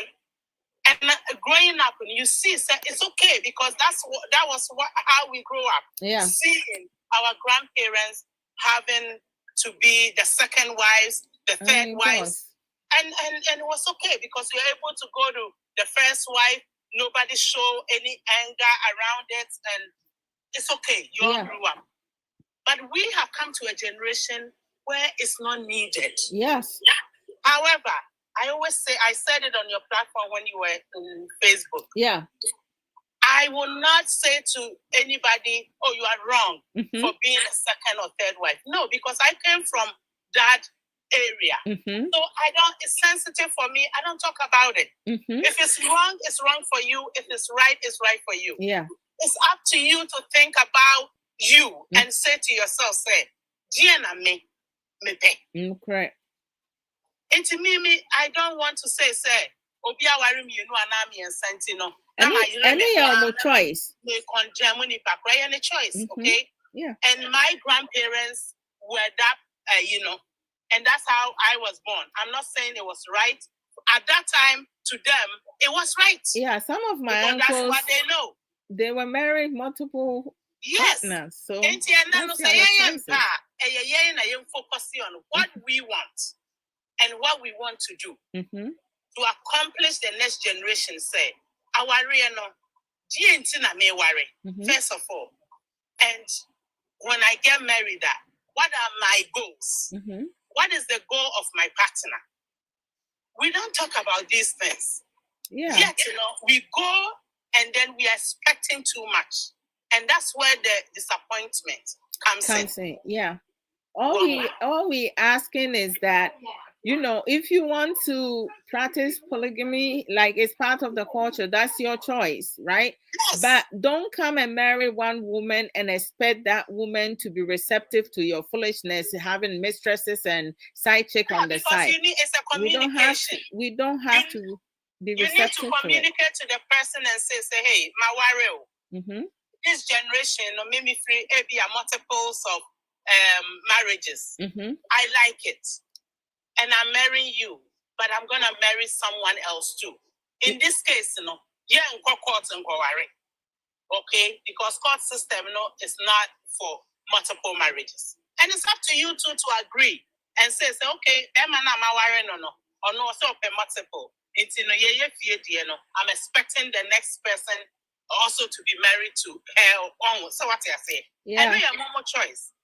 But don't push your beliefs. And I think a problem in our community also mainly is we don't agree to disagree. Yeah, I might not agree with you, but I shouldn't disrespect you. I might agree with you. That doesn't mean you are my friend because I agreed with you. This is our issue. We agree with people, we side with them, and we think at the moment that we agree with that person, oh, they are my best friend. But tomorrow, if I don't agree with you, I become an enemy. And that is, it's not the right thing to practice.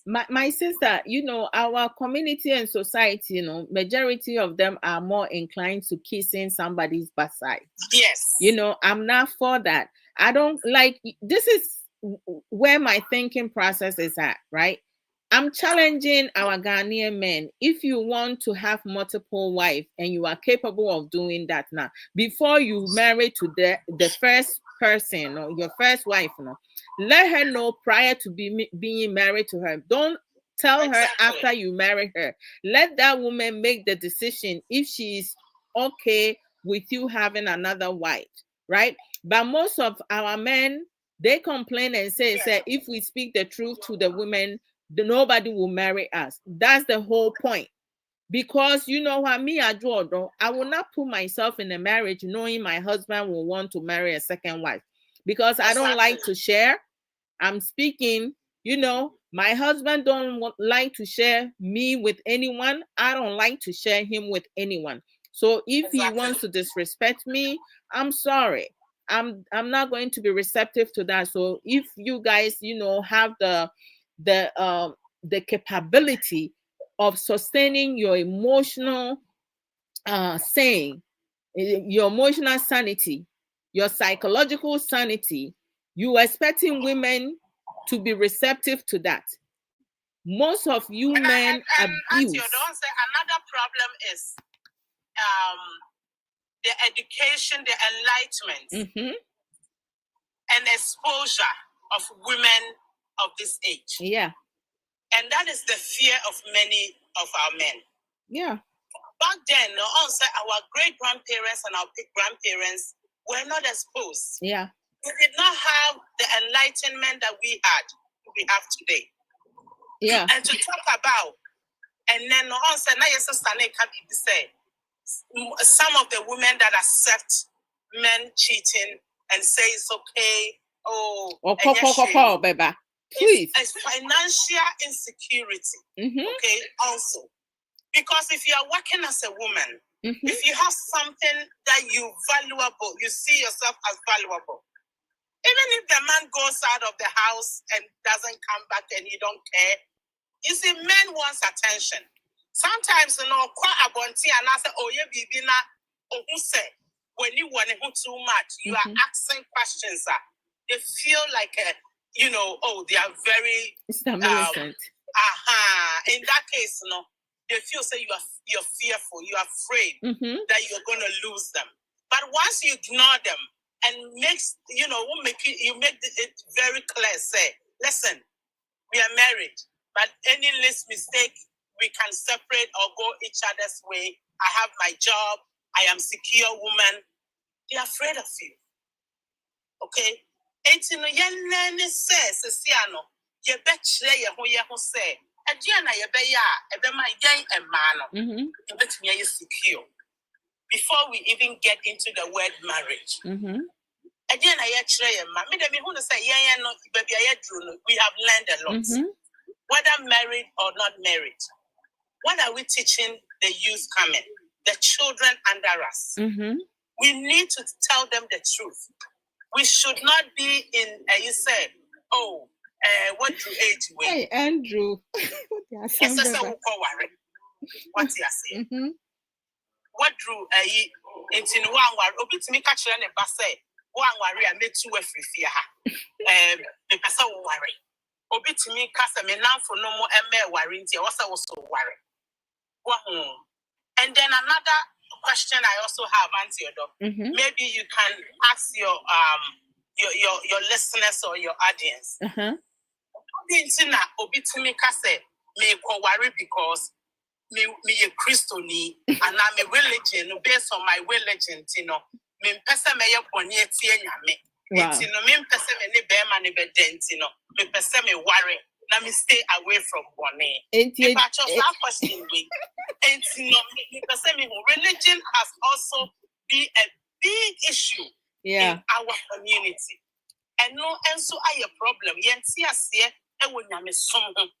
I a problem amaye pa. Miniaba, eno ya another discussion, but he said they met me and can say wo kwa worry because of a dear Mr. because sa reason no ebetimi am we free we asentem because ube tumrika akofa nipa eni kwa ase wofa ohun te say enye obia na okwa asori a ono no nakoma mu ente oye Kristo because Kristo sum no enye easy sa o sum nyame a wakoma mu ete wutirimu ete wundi bone ena wundwin obi hu bone ena wunye obi bone wun disrespect obi so ahu umfa obi animu nye fom. But Auntie Odo, and somehow who can you based on religion say nyame som no. Do you think you say there be a kase I know, what's a candle? No, what's mean fan hiding? What is that analogy say? The Wuki Kayen now, oh, soon yame. Now, what will community? Obia who say, hey, sister, of your bodia. You pass it, hey, sister, when I walk on asem. Hey, sister, when I walk on asem. The pacho, any deal. Do you think so? Way, a yam there be not mama ya say low self-esteem. On say eba Ghanaian community, a man and no do na me say me free me tna abusian phobia in me by US no. I was very timid. Timidity very abundant your society nim. We suppress you. Yes, ye passamus rasamoka. Ye peno creti, and an ocrenon sono. Aya na din se obejino crenatum. So obi nka se me men ji wanu eni je no ye wo mudu do bebre because obema bi wo ho no ma o book a wo tro emma dodo a wonu omoda. And this should not be surprise to anybody. Ye wo maybe wo ho no ma they have a book of list of a mema omonu omada. Or baby to me auntie Odo ade ba ko ya na we care about our community now. Me it kind of shocked me in my head say social media no na expose enioma bebra na ewo efie mu. All these things were there. But sometimes na say you pretend to say you who be da. You be da. Hey, asem we see there. Who told you? But with him, fakeness, no need. Fakeness, ne ignorance, right? Yenimu say first, no, na social media ni ho, and somewhere sisi say na ho.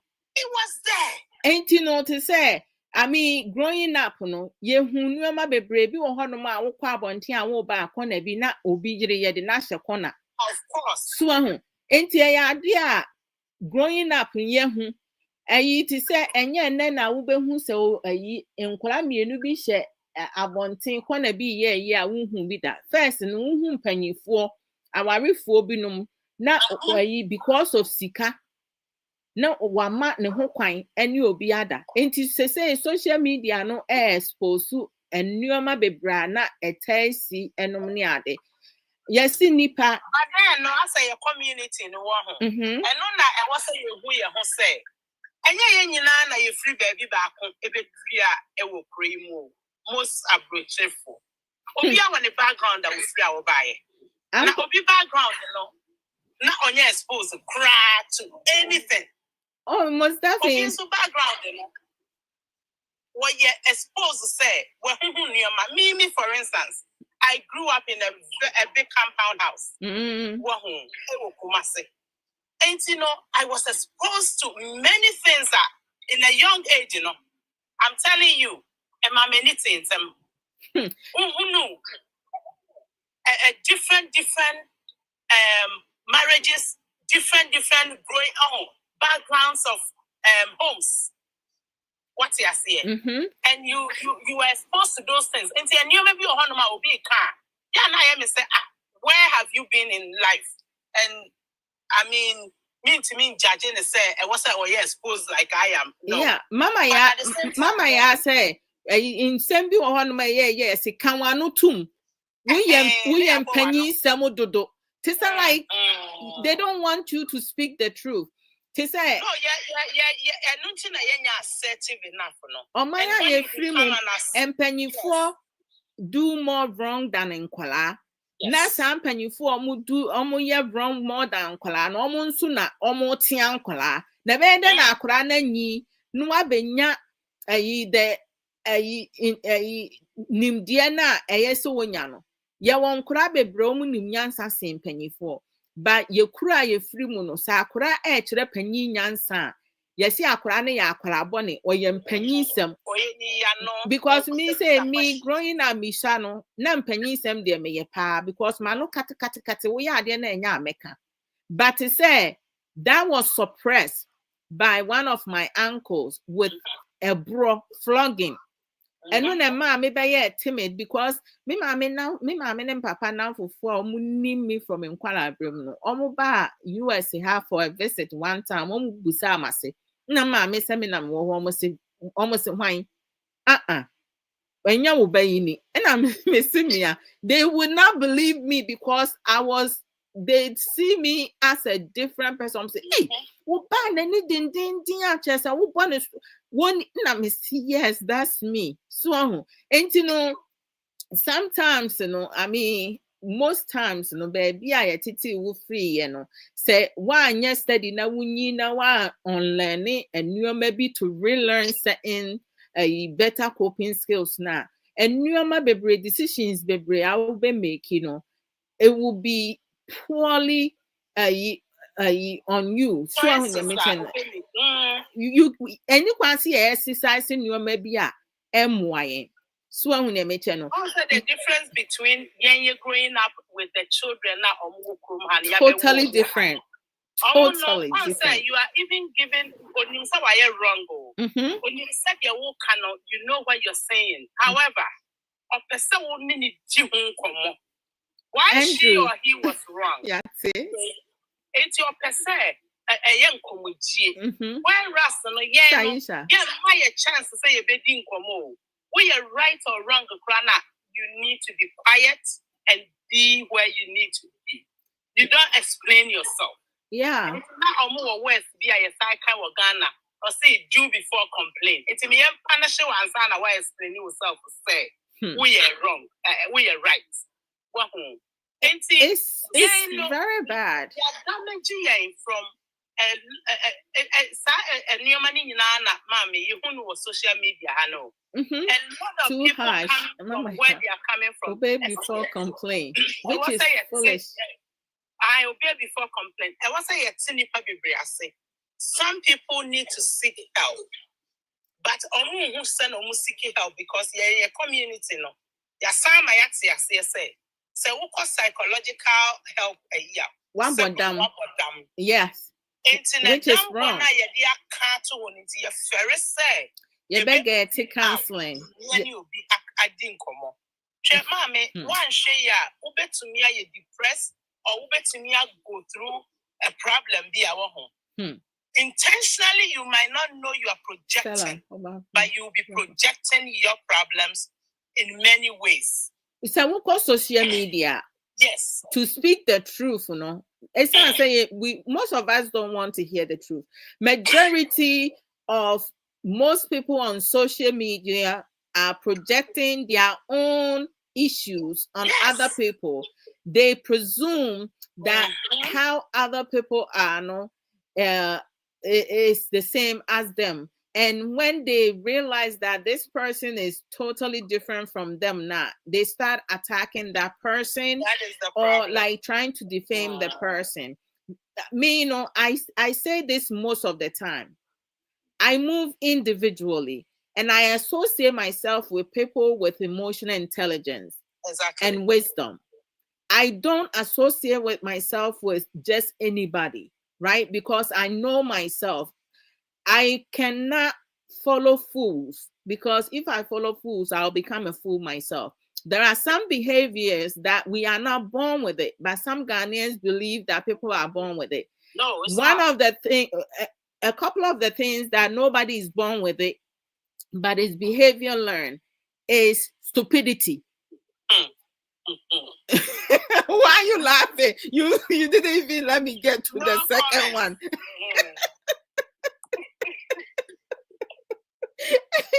Enablement, double standards, those who lies, cowardness. There are so many behaviors that we have. Some of our men, some of our women, we choose to learn those behaviors. I have a friend, evangelist Benjamin Kusi. He did programs some years back,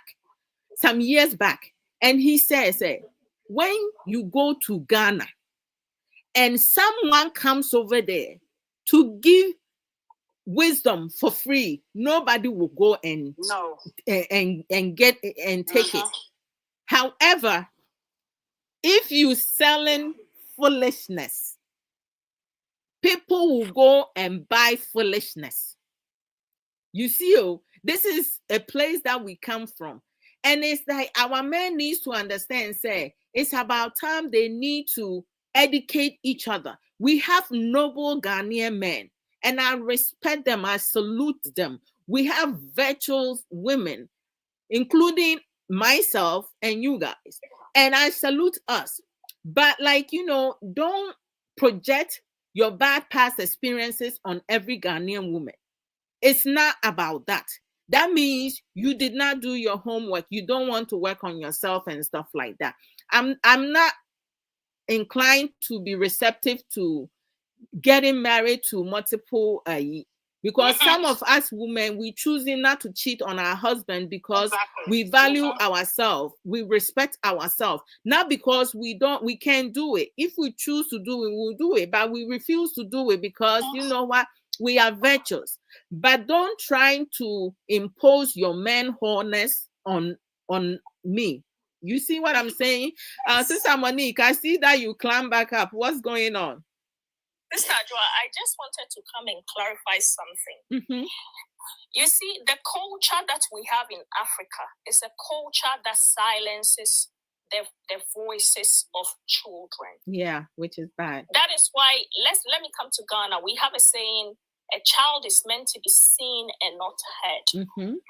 Now, the difference between that and the diaspora is the system, the culture in the diaspora enables the voices of children. Mm-hmm. That is why even when you venture into family courts, there's something called the best interest of the child. Yeah. The child is always put at the forefront of anything and any decision. Yeah. Now you take a child, you take a grown-up, or okay, let's say someone who is 26, and I'm using that age for a reason. 26 in Ghana, 26 in the diaspora. Yeah, I mean that, guys. A girl. The 26-year-old in Ghana is probably looking to get married and carry on with her life. The 26 years in the diaspora will probably be looking to her financial future. And I use the age 26 for a reason, because I mentor someone who is 26 who recently just bought her first house by herself without the help of any man.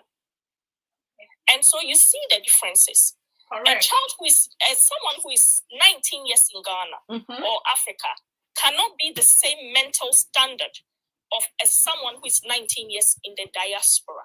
That's right. Because in the diaspora, this is how they raise them. They raise the children to have a voice. They let the children understand that they have something called rights. They have human rights. Yeah. They have a right to ask questions. They enable the children to critically think. For instance, if I want to have a dialogue with my son, I always, if he wants something and he brings the issue, I always say to him, convince me. If he wants us to buy him something, I go, convince me. Yeah. Or come and put your case on the table. Argue your case out. So I'm allowing him to critically think, to tell me, is it a need or a want?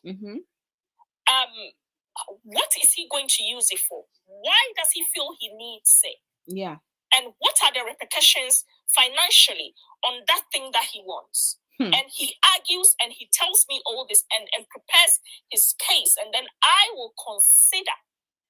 Now, a child raised in Ghana is just going to be a yes or no. Yeah. Or the child will probably not even ask. That's sad. So that's very sad. That is the disadvantage. Now, this is the reason why you have grown graduates from Ghana.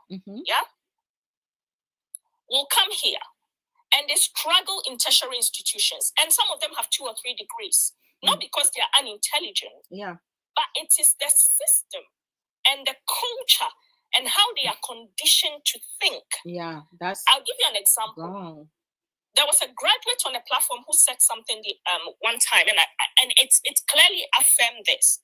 Wow. She said that in school, they were taught that when you have money, you have to absolutely give some to social responsibility. What?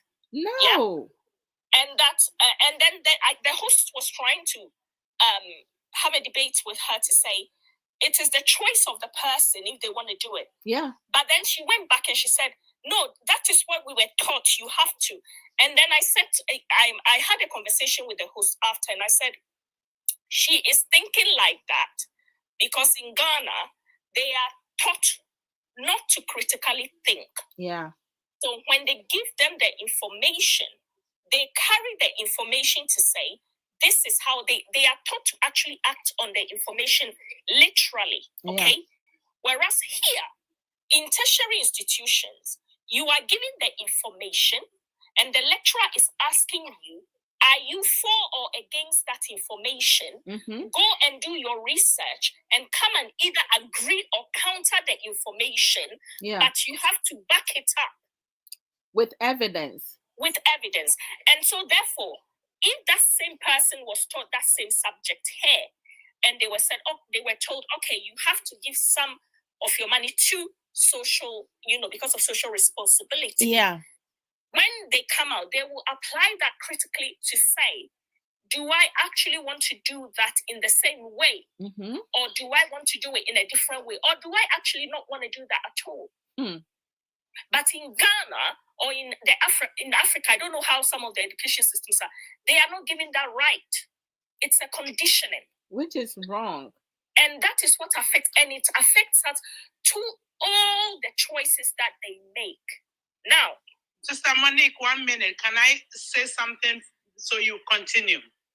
Yeah, go on. You see, based on what you said about a graduate or someone in a higher institution trying to say something about this, it's not only based on the education or what that person was taught. It's based on how we are brought up. We are brought up to feel so guilty if you don't give. And this is another topic and another issue itself. Okay? That's what I just said. Yes, so I just come in to you. Yeah. So, to get it in here more. Yeah. That it's not only their educational, absorption. It's based on practices in our churches, religion, in our community, in the neighborhood. You have to feel sorry for someone, and even if you don't have, you have to give, and then that will make you a good person. Mm-hmm. But that's not how it is in here, in diaspora. They give, why do they give? They give for their, the rich not to pay taxes, and that's not why they are not giving because they like you. They are not giving because they feel bad for you. They are giving for their own self-interest. Yeah. Thank you. And exactly. Yeah. Yeah, and that's what I meant by conditioning. Mm-hmm. So the conditioning is all different facets. It takes so many different facets. It takes culture, it takes religion. I mean, I don't like to even venture into religion because I know that it's a great detriment. That's a sensitive topic when it comes to Africa. Yeah. So sometimes I don't even want to go because I know that most of the abuses, most of the toxic upbringing is justified by religion. Yeah. And that's why for me sometimes I just think it's a huge whole topic on the other side. Oh yes. And then the last thing I want to say, Sister Adwoa, about the traumatic unhealed childhood trauma. Again, the conditioning, the culture, the system that we have in Africa. We are a developing nation and a continent. And most people, the way the culture is, were raised with a lot of unhealed childhood traumas. Yeah. Now, I totally understand that in our community, we do not believe in mental health. And so a lot of people are holding back to getting help with mental health. But this is the reality. Yeah. For me, there is no excuse because when you have a headache, you need to take medication to get that headache gone. Aspirin, Tylenol, or ibuprofen, whatsoever. Now, when you have a pattern of mental issues, you know it. And these days, thank goodness, so many people have traveled to the diaspora. Now, I know that there's shame and all that's involved. But I think that, Sister Adwoa, we've talked about this awareness for over a year now. Yes. There are some people who are deliberate, do not want to access help for unhealed childhood traumas. Oh, yeah. As we know. And they project knowingly very well what they're doing. And there are a lot of people in our community who do not want to pay for mental health support. Yeah. Because we are conditioned again in the culture we come from for free services and free things. Most definitely, yeah. And so what they do is they have used TikTok and social media spaces as their therapeutic rooms.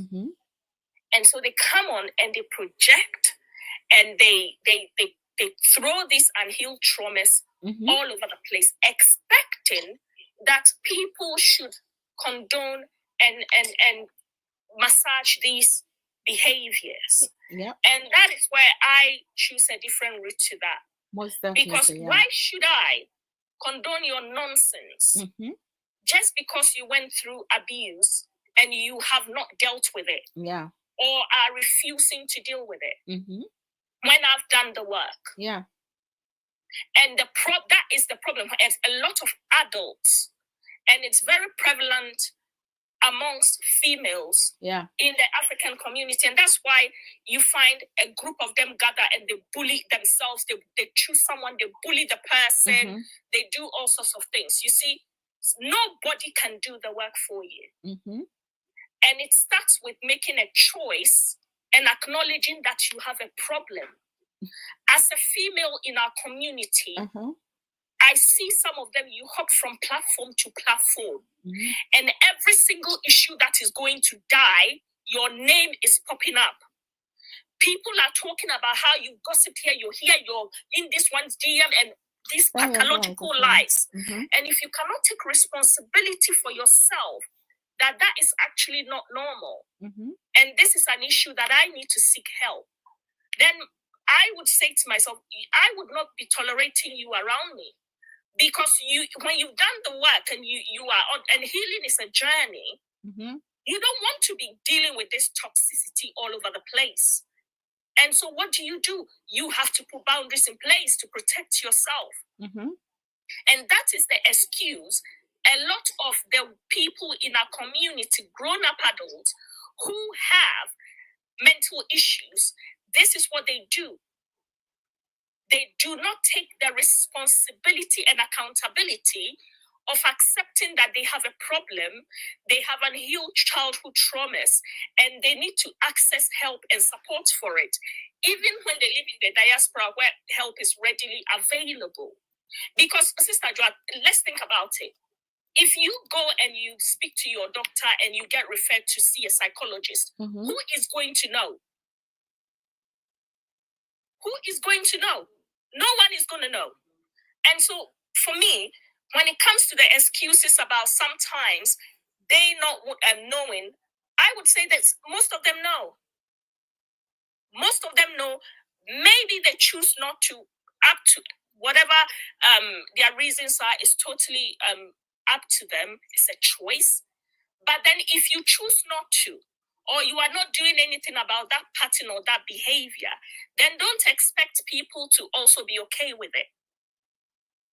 Then you have to, when you come to public spaces with that projection and someone is rebuking you, then you should be able to take that. Because, if something is going on with you and you are reacting all over the place, why should someone be at the receiving end of that? That is a form of abuse. And that is what I see a lot in our community. That they do these kind of things. And then when it comes to mental health, it's almost justifiable around the fact that a lot of them will say, there is a lot of stigma attached to mental health. But we need to break that stigma by taking responsibility and accountability and seeking the help that you need.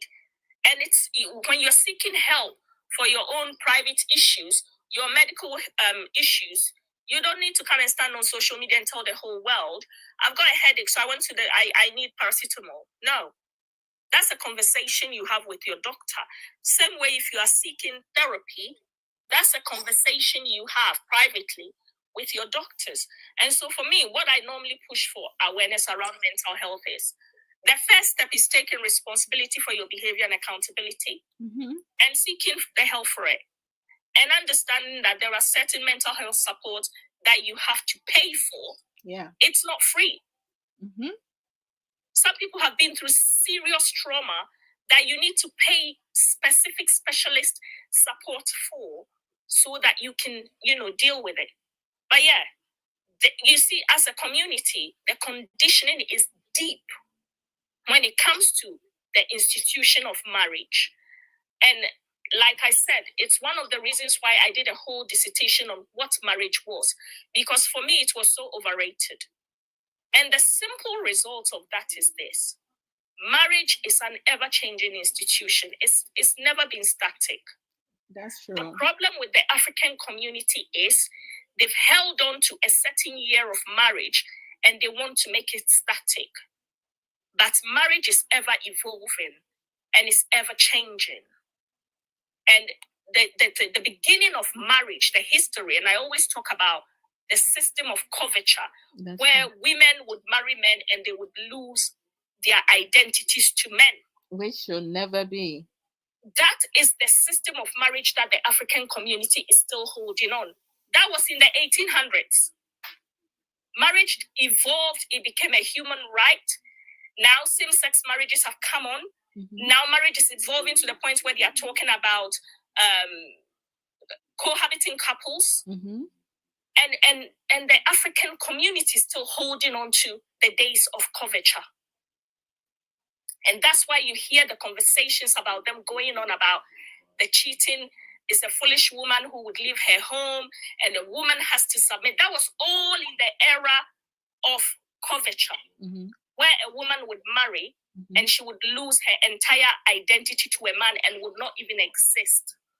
So you see, Sister Adwoa, we have a lot of learning as a community. And the problem is that we don't read as a community and we need a research. Yeah.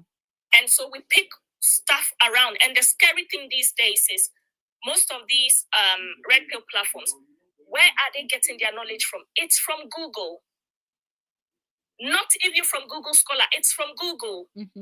They lift certain things and they literally apply it to themselves and they come and they preach and they teach it. But they don't even understand what they're talking about. And people are feeding on these toxic informations and carving their idea of marriage around these kind of toxic information.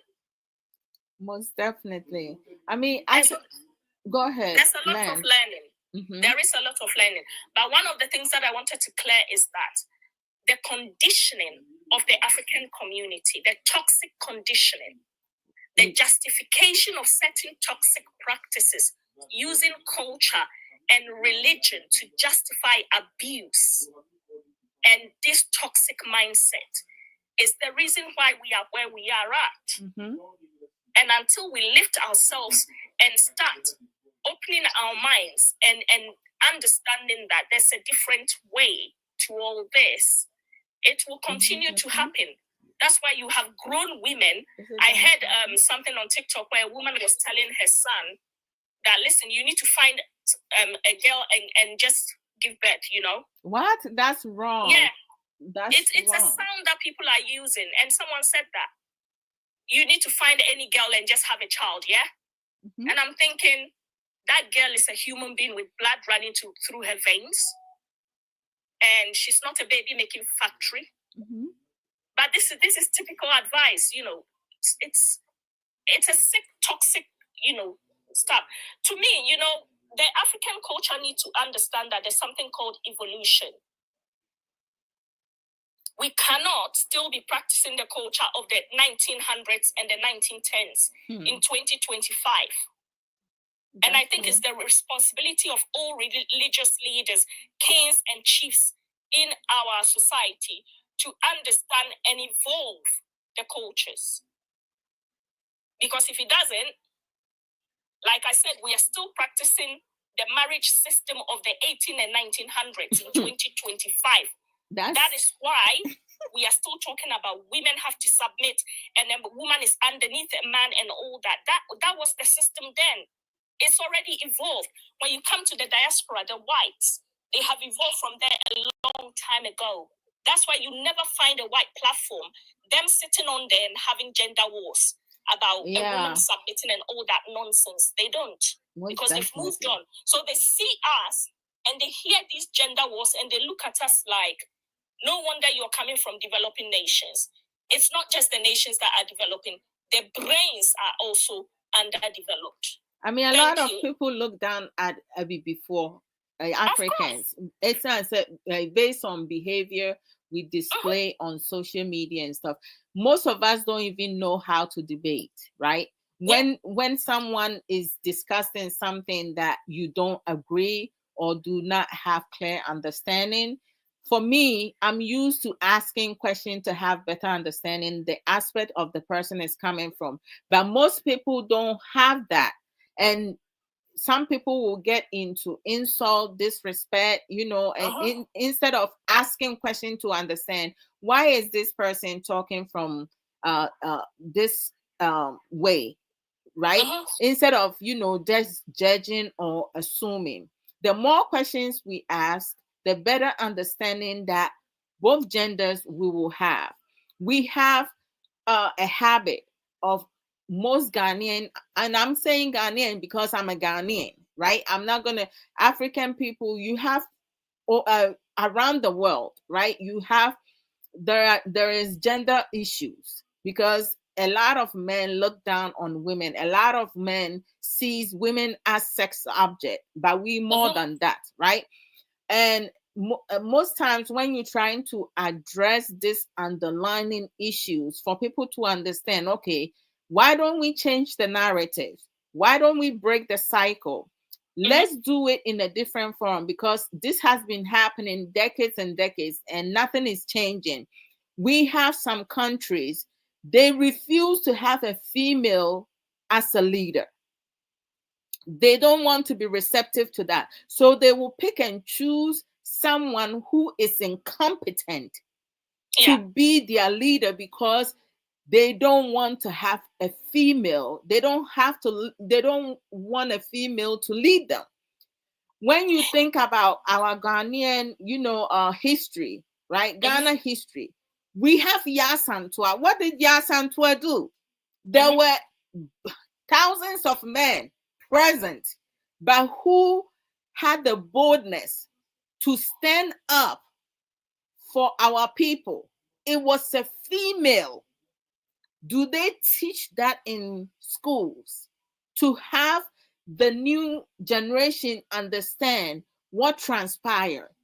Is the truth being sugar-coated, or is it being told from beginning to an end? So a lot of times, people don't want to be receptive to change. They don't want to grow. They do that because remember that men benefit from patriarchy. True. Patriarchy benefits men in every way. That's right. And one of the ways that they can keep benefiting from patriarchy is to make sure that patriarchy exists. And you see the thing that you said about how they don't want women to lead and all that. That is all linked to patriarchy. Yeah. That is why today, I don't know if you heard about the Senator Natasha case in Nigeria. Oh, no. A senator was sexually harassed by the leader of Congress in Nigeria. Oh, no. She reported it to the Congress, and then the next day she was suspended. For what? Speaking the truth and standing up for herself? You see, this is what's wrong with our people. Because I think they have only 4 women or so in Congress. And basically, she was suspended because she spoke against a man. That was all she did. Wow. Now all these systems go back to patriarchy. Wow. And that's when and that's why they invented coverture to benefit from women. Now, coverture was a system that was set up as a marriage so that men could be the main beneficiaries. Now, let me give you some of the cons in coverture. It was legal for a woman to be raped in coverture. To be great. Yeah? In marriage. And that is why, till today, we have men in the African community who do not believe that this marital rape exists. Yeah? What? And all these things came by because women's rights movement stood up and said, no more. If we are having women being abused in marriages, then women have a right to have to be able to say no. In coverture, women were not allowed to own property. That's so wrong. And during those days, women could not even vote. Yeah. So if we see all these things, and that is the same system that is being practiced now. Today, we will say that, women own property. No. If they are married to a man, they are married to the man because they own the property with the man. Yeah. How many times have we heard of women whose husbands have gone back home, built houses with them, and then the women find out their names are not even on the thingy? Then when women, like I call myself a feminist, stand up and be like, okay, in my case, we're gonna build a house. My name is gonna be on the deed. It's gonna be on the house. That's my maiden name. It's gonna be on the house, and that's that.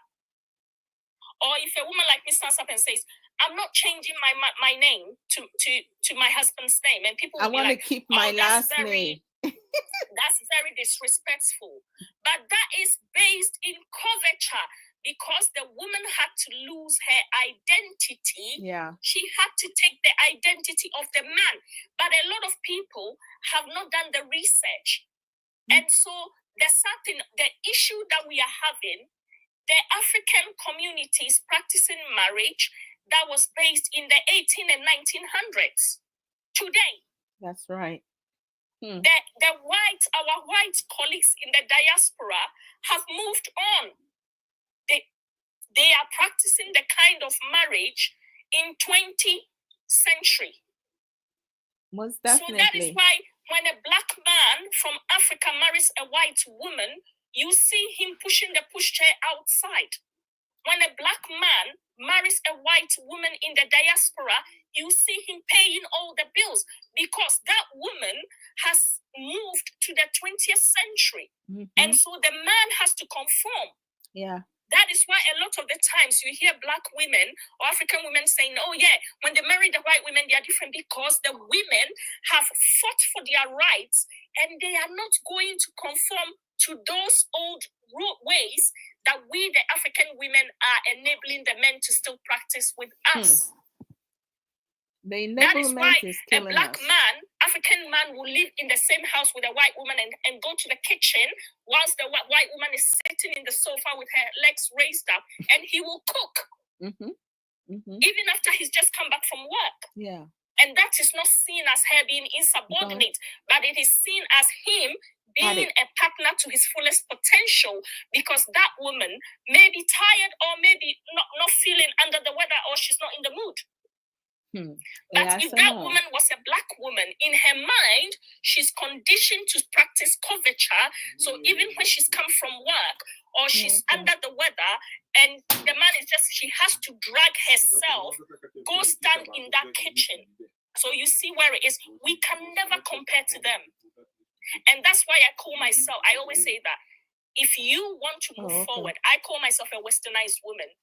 Sometimes I laugh when I hear women living in the diaspora and they go, you are too westernized. Yes, I have to be westernized for the system to work. And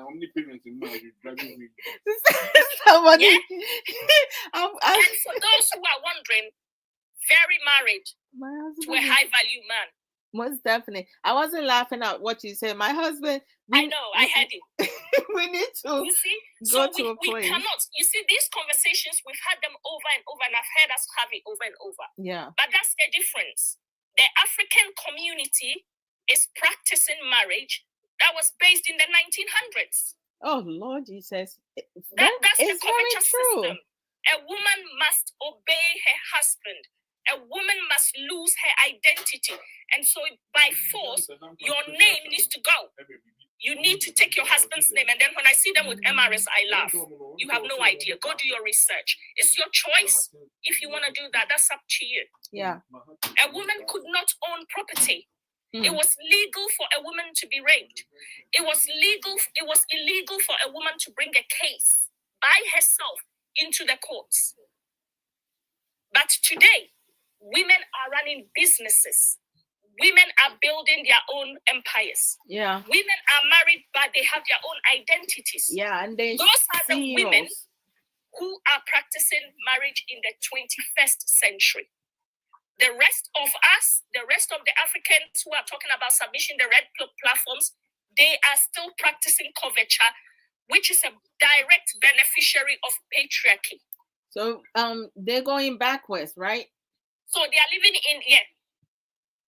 That's where our great-great-grandmothers used to be. That's where they still are. And it's a shame when you hear pastors in the African community who call themselves as PhD stand on the pulpit and they talk about how a woman, your husband is your Lord. A woman must submit. And I look at them and you are just a learned person. You are not educated. Yes. Because if you had done your research into the history of marriage, how marriage came about, what patriarchy was, what were the systems that were set up for men to benefit 100% from marriage, you would understand that you would not even stand on the pulpit and preach that way. Because these days, the marriage that is being preached is this. Submission is mutual. Respect is mutual. Yeah. Trust is mutual. Everything is mutual. Everything. That is what our white counterparts are practicing. And that is why they are so far gone. And we are still sitting on platforms. We hear people talking about a woman is not submission from morning to night. Yeah, that is why we have people. I mean, I brought almost expecting before to continue in this pattern because say most of us, we don't want to grow. We don't want to change. We don't want to grow. And when you know stuff like myself and you come and say, listen, I've done the research. This is what it says. They will tell you, you are too known. You cannot marry. They will say all sorts of things. And so what do? You have to, I divorce myself from this low-minded community. And that's a fact. And then I move on. And because, Nick, you see, let me ask something and put it for Auntie Odo to also, we cannot elaborate. You see, our understanding of, say, submission, when we say submission, how do we understand the word submission? Most people don't. Okay, our mindset of submission is, as I say, you are fearful.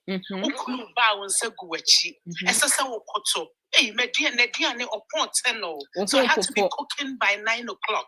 Oh, I have to clean the house, else I'm not considered a marriage, material woman. Yeah. Oh, friends are gonna say I'm a bad influence. See, all these things are considering not submissive to us. Yeah. And in terms of Abrofono not respecting us, when you go to their community and you show yourself so enlightened and highly, up to their standard, is to your understanding.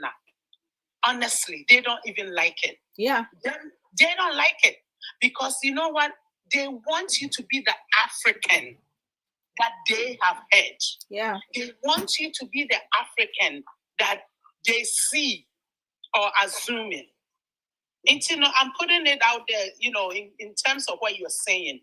Even the whites, the enlightened African, the one who is here to pursue or know too much, say everything now or more conversation, you are into it. Yeah. But most of us, we are not into it. All we know is we go to work and we're getting paid. Hey, and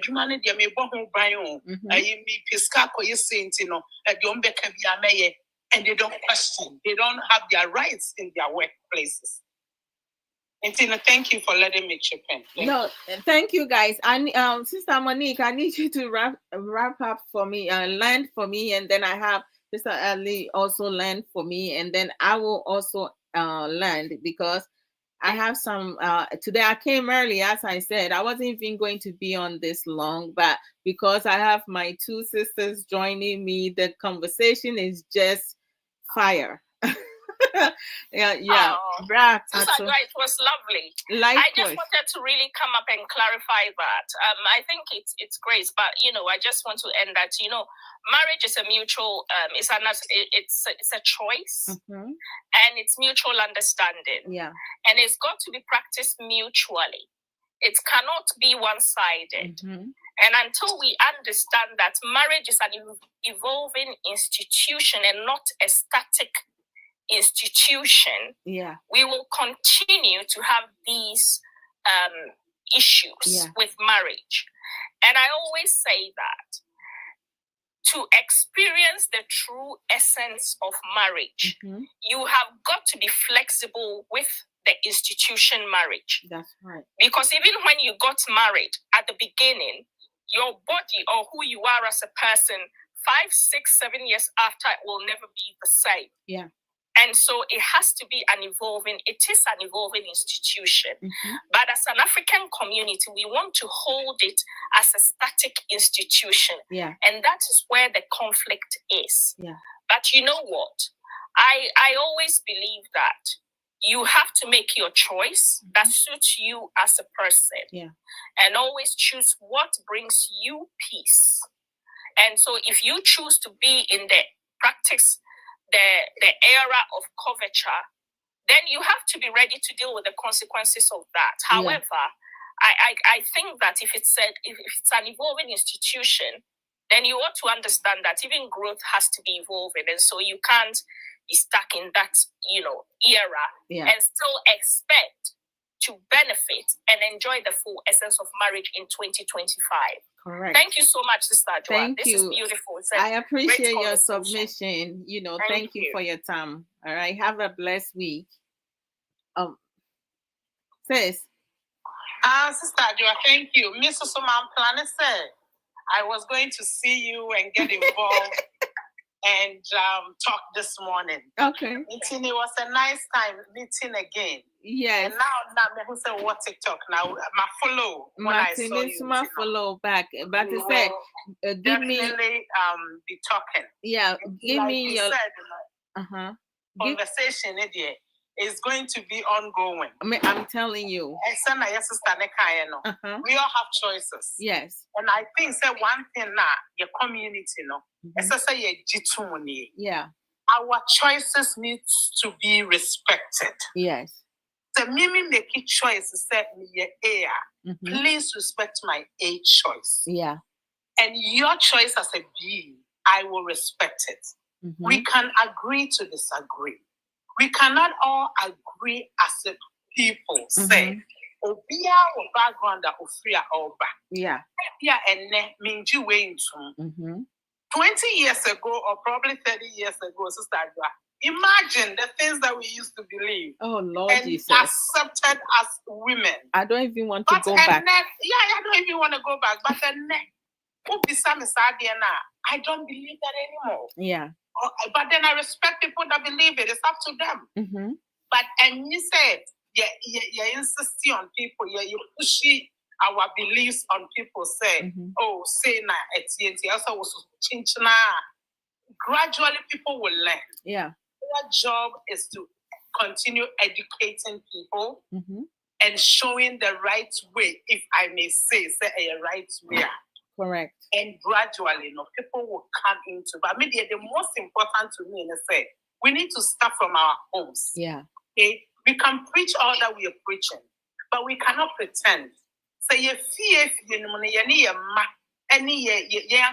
home, your sisters and brothers and stuff. We cannot preach that to them. Yeah. That is not gonna work. Yeah. We can't come outside and preach to other people. Meanwhile, our homes are not the way we think it is. Yes. Thank you so much. Thank you. I appreciate you guys. Yes. I want to thank all of you, Sister Moni, Sister Ellie, Mama Ya, Arabi.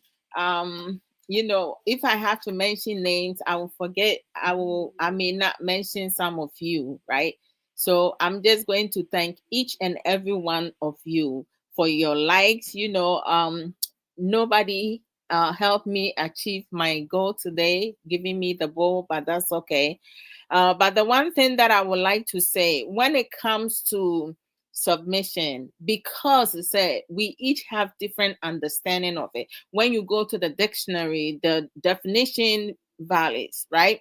And then when you go in the Bible for Christians, the definition also varies, because most times when we read a scripture or read a book, our understanding and emotional intelligence is different. You can give a paragraph of something of sort to 100 people. You may likely have 5 to 10% whose thinking process might be in the same, might have common similarities, right? But the rest, the 90%, will be totally different, which is okay. That's why, the term we can agree to disagree, some people will say it, but they still do not understand it, right? Now, because, we spend a lot of time on submission and respect, I didn't get a chance to go into self-care. Self-care is something that I personally, care for it dearly. We need to take care of ourselves, because if we don't, right? If you work, make sure you taking time off to rest, not to go do more work, to rest. Don't place yourself in environment that you will not be able to fully get the rest that you need. Our men don't like going to see their GP, general practitioner, or their primary doctors and stuff like that. It's really important that we take care of ourselves. Sometimes some of us will have headache and we will think it's regular headache. It could be anything. So we need to take care of ourselves, and whenever we are asked to go see a specialist, we need to do that. But I will come again and talk about self-care. But the fact that we have a lot of discussion from different aspects about submission and respect, I'm happy with that. Going into the do's, we need to learn to respect and honor each other as couples mutually. Communication openly or effectively is equally important. We need to learn to yield to our husbands and wives, okay, in our own special way. We need to love and cherish ourselves and partners. Another do is, if we're going to lead, for our men, if you guys want to continue to lead, you need to lead with love, care, and respect. Our men also need to include our decision, to include our decisions in their decisions. It's not just about them, because you're not in the relationship or in the marriage by yourself. We need to learn to trust one another. Sister Monique said something. If you break a glass, right, a cup of glass, you drop it and it shatters. There's no way you can put it back together. Even miraculously, if you can find a way to glue it back together, you will still see the cracks in it. It can never go back to be the same way that it was. Once you break your partner's trust, that's the end. All right. So we need to be able to trust one another and be truthful, right? Things that couples should not be doing. And this is like something that many people don't understand. We should not allow disagreement to turn into conflict. petty stuff, unnecessary things. We should not use submission as a tool to control your significant others. We should not neglect mutual respect, mutual support, mutual everything. Loyalty should be mutual. Commitment should be mutual. Effective communication should be every single thing. We have to put the M in front of it, the mutual in front of everything that we expecting our partners to do. We should not neglect spiritual growth if you are a believer. We should not force an unequal relationship, one-sided. If you don't love someone, please do not force yourself to be with that person because of money, property, whatsoever, big butt, big breasts, and all that. Please. We should not demand blind obedience. Okay? Don't tell me to love you, to care for you, to be submissive to you when you providing garbage in our marital home. There's a reason why we call garbage garbage. You throw them away. We do not retain garbage in our house home, because if you do that, it's going to end up stinking. All right? Things that are no longer good has expired. We do not retain them. We throw them away. Trash, we throw them away. So if we cannot produce something beneficial, then you are of no importance for the person to keep you. Thanks, Arabi. So we know we should practice with the do's and don'ts. So if you cannot practice that to improve yourself and to change your ways, growth is good. Change is unavoidable. It is, no matter what, it's going to happen, right? We're in 2025. In the end of this year, it's going to be 2026. We're moving forward. We can never go back to 10 years ago or even yesterday. We can't go back and change anything. Whatever has happened has happened. So let's move on. John Rodriguez, what's up? Let's move on, right? We need to do better. We need to do work on ourselves. So due to time consuming, I will not be able to do promo, but I apologize for that. I appreciate each and every one of you. I try my best to come and talk about more things that we can learn. We can learn to implement in our life to make our life better and happier, and to live longer. Okay, stress is not good. We shouldn't be taking other people's, problems to make it our problems. It's not our partner's responsibility to fix us. It's our responsibility to fix ourselves. But submission, respect, it needs to be mutual. Don't expect your partner to give you something you cannot produce. So until then, I'll see you guys later. I'll talk to you guys later. Have a blessed week. Take care of yourself and each other. Do right and do not condone wrongdoing. So bye, guys. Take care. You okay?